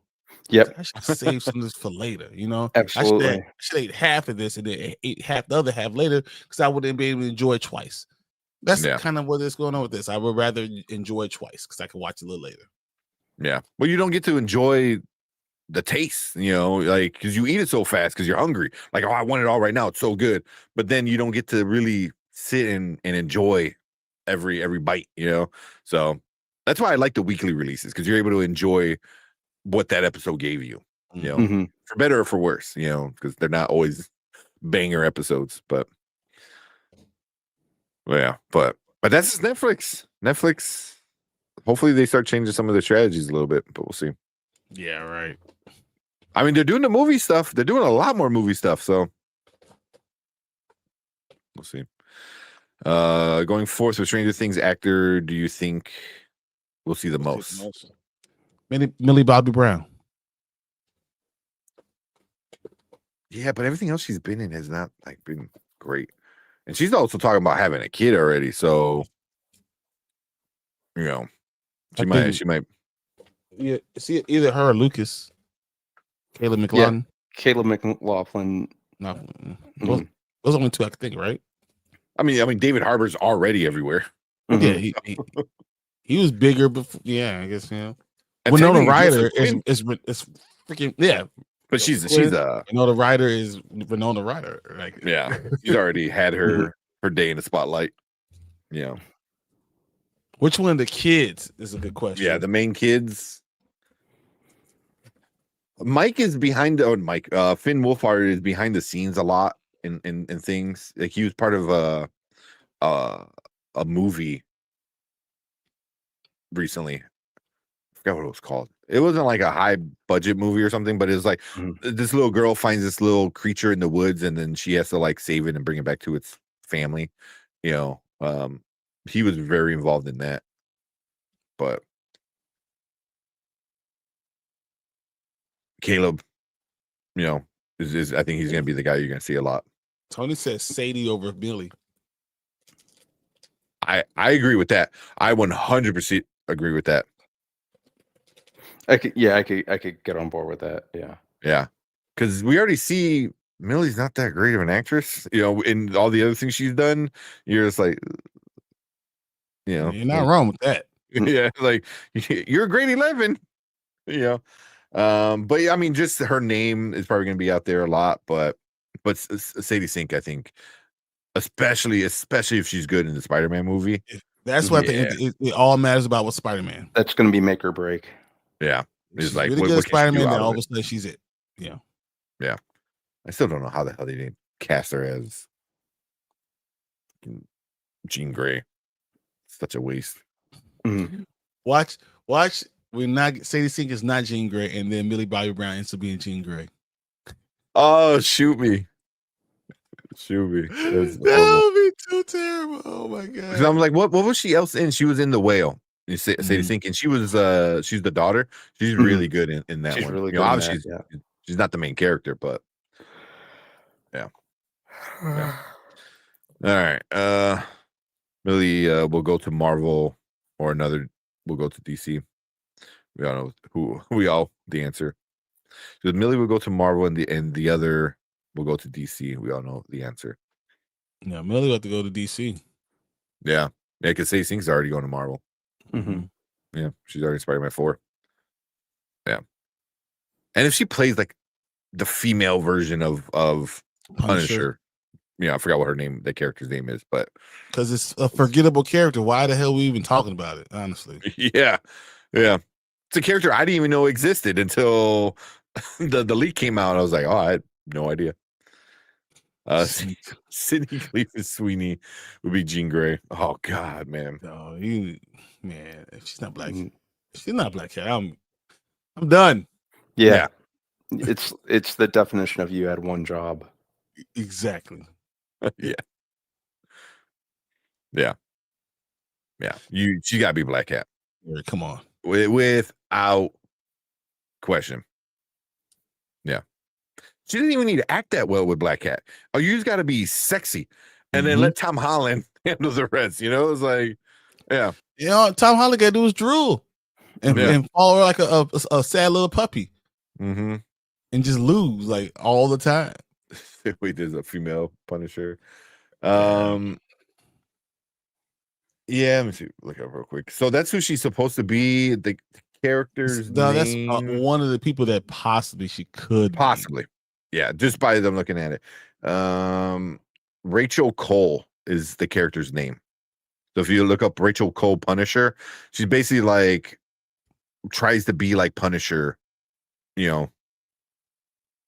wears similar outfits and stuff like that. So fake news. Who proved this? Again, that's one picture because she's wearing like camo jeans. Which girls can do in high school no matter what. Yeah, she's wearing camo jeans. She's wearing a jacket to cover up whatever under, and both characters, Sadie and this character both have red hair. She could do Mayday Parker. She could be Firestar. I'd love to see her as Firestar. Still have all those things still. So yeah. Millie being in Fats 11. God, if it ever happens. Yeah. Whiny she boyfriend becomes part of the family. Everyone becomes part of the family. Whiny boyfriends. I just saw that right now. Yeah. Yeah. I saw this over Acres. Make Beastie Boys I think it's a biopic with Timothy Chalamet, Miles Teller, and Paul Dano. I hate that fits so well. Right. But none of them. Paul Dano might. The other Timothy Chalamet ain't gonna do a Beastie Boys. That would be awesome. It'd be good. It would be awesome. But like those three like kind of really fit. Like it's really stupid how well that those three fit. I would 100. I love the Beastie Boys, so I would 100% go see that like opening weekend. Absolutely. I'd totally see a Beastie Boys biopic. Yeah, it would just end really sad. Yeah. No. Yeah. I forgot which one died. Not too long ago either. Not even that long ago. Yeah, like a few years ago. 4 years. Yeah. That was back in 2012, wasn't it? Was it that long? Was it that long? Good Lord. Am I that old? Good Lord. 2016. Oh, no, I was way off. MCA in 2012 died from cancer, and John Barry in 2016 from frontal lobe dementia. Damn. Yeah. Yeah. So Ad Rock and Mike D no longer perform because of the other two guys. Damn. I think John Barry was. I don't think he was. He wasn't. He's not one of the main members, right? He was like. Yeah, he was one of the mains. Yeah, he was like. He's a founding member, wasn't he? Mhm. Founding. I think he was. Like one of the DJs, possibly. He was like a founding member of the Beastie Yeah. Boys. Yeah. Oh yeah, he left in '82. Yeah. Yeah. Damn, I didn't know that too. But yeah. Well, when I went to go see Metallica in concert, they had one of the DJs for the Beastie Boys. I can't think of his name. Like in between bands, you know, while they're doing all the setup, he would come out and just DJ. It's kind of funny, but yeah. That's how I got this scar. I don't know if anybody can see my scar. Yep. Here. Jumping on the bed to fight for your right, and then fell off the bed, landed on the table. No more monkeys jumping on the bed. Very much. Literally, like the most cliche thing is like when Lucas falls off the bed. Oh my god! When this happens with Lucas, I'm going to remind you of that. Then I know, right? It's like, damn it! Oh man, like me. Y'all just bummed the whole night. Pretty much. What's up, Delta Dan? How you doing, Dan? What up, Delta Dan? Yeah, let's make the Beastie Boys bio now. It would be cool. One of the Beastie Boys went on to create A24. What? Really? Really? That was new to me. Did he just help fund it? What if he's like the creative part of A24? That would be so much. Right. It's Daniel Katz, David Fenkel, and John Hodge. Yeah. Yes, Adam Adrock Horvich of the Beastie Boys appeared in A24 film while we were young. That's yeah. Oh, and say no. Additionally, another Beastie Boy member, late Adam MCA Yawk, was co-founder of the independent film production and distribution company. Yeah. There you go. Still that's awesome. That's cool. I like that. Did not know that. The more you know. I feel that's what we need to have. That's an easy one. Well, I got my list right here. Because another one I want to get is from Parks and Rec. It was like, money, please. Like, you never done anything wrong ever. It's like, I know. Money, please. Oh man. Oh, there is one I do want to get because we're watching Community. And there's a part where Glover's character, Troy, he's like, I didn't get Inception. He starts crying. He goes, I didn't get Inception. It's like, I feel like that should be a clip. Oh man. Did you see the Kevin James look-alike going viral? You let this happen. Are you serious? You'll make me look that up, man. I feel like that this is really happening. I feel like Kal-El is just getting you right now. I know, right? At that point. But that thing's been popping off, like the look-alike kind of things. Like they did with Timothée Chalamet, they did it with Austin Butler. Yeah.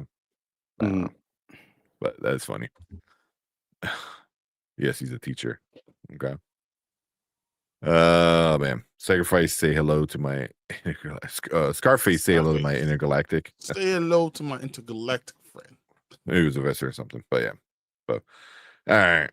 Let's get out of here, man. I'm getting tired. It's almost 1 o'clock in the morning. I'm done already, so yeah. Yeah. I have to get up super early and come back to the city in the morning. Master P gave Sadie's those camo pants. Make him say, after he won verses, like, I'm gonna win verses, and I'm giving Sadie Sink these pants. That'd be funny. All right, let's get out of here. We appreciate everyone coming in, hanging out with us. Think you need to be in action comedy? I am not no actor. I know what you're talking about. And did you heard about his knee? Yeah, I can barely walk. Yeah, knees of an 80-year-old man. Yeah, at least. Oh man, but cool. Yeah, let's get out of here, man. We appreciate you guys. Go have a fun Halloween. Go trick or treat. Go give out candy. Whatever you're doing, have fun. Have a good weekend. We're gonna be back Saturday. Brian and Anzo talking about the rewind. There's a bunch of news that happened this week, so I know you guys It's are gonna so be much. a lot. It's crazy. There's so much, especially this week. Yeah, and then Saturday night we're gonna be watching the start of season 2 of The Expanse. I cannot wait. I cannot wait for. I've been loving this show. The second one. Yeah, nice.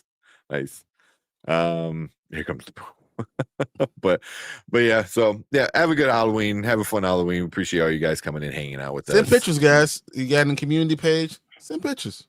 Yeah, I want to see you guys in your costumes. You got some. Yeah, any cute, any Stranger Things costumes? We definitely want to see that. So, Kevin James, here comes the boom. Oh man! All right, let's get it. We appreciate you guys. We will see you guys on Saturday. Later. Happy Halloween. Happy Halloween, everyone.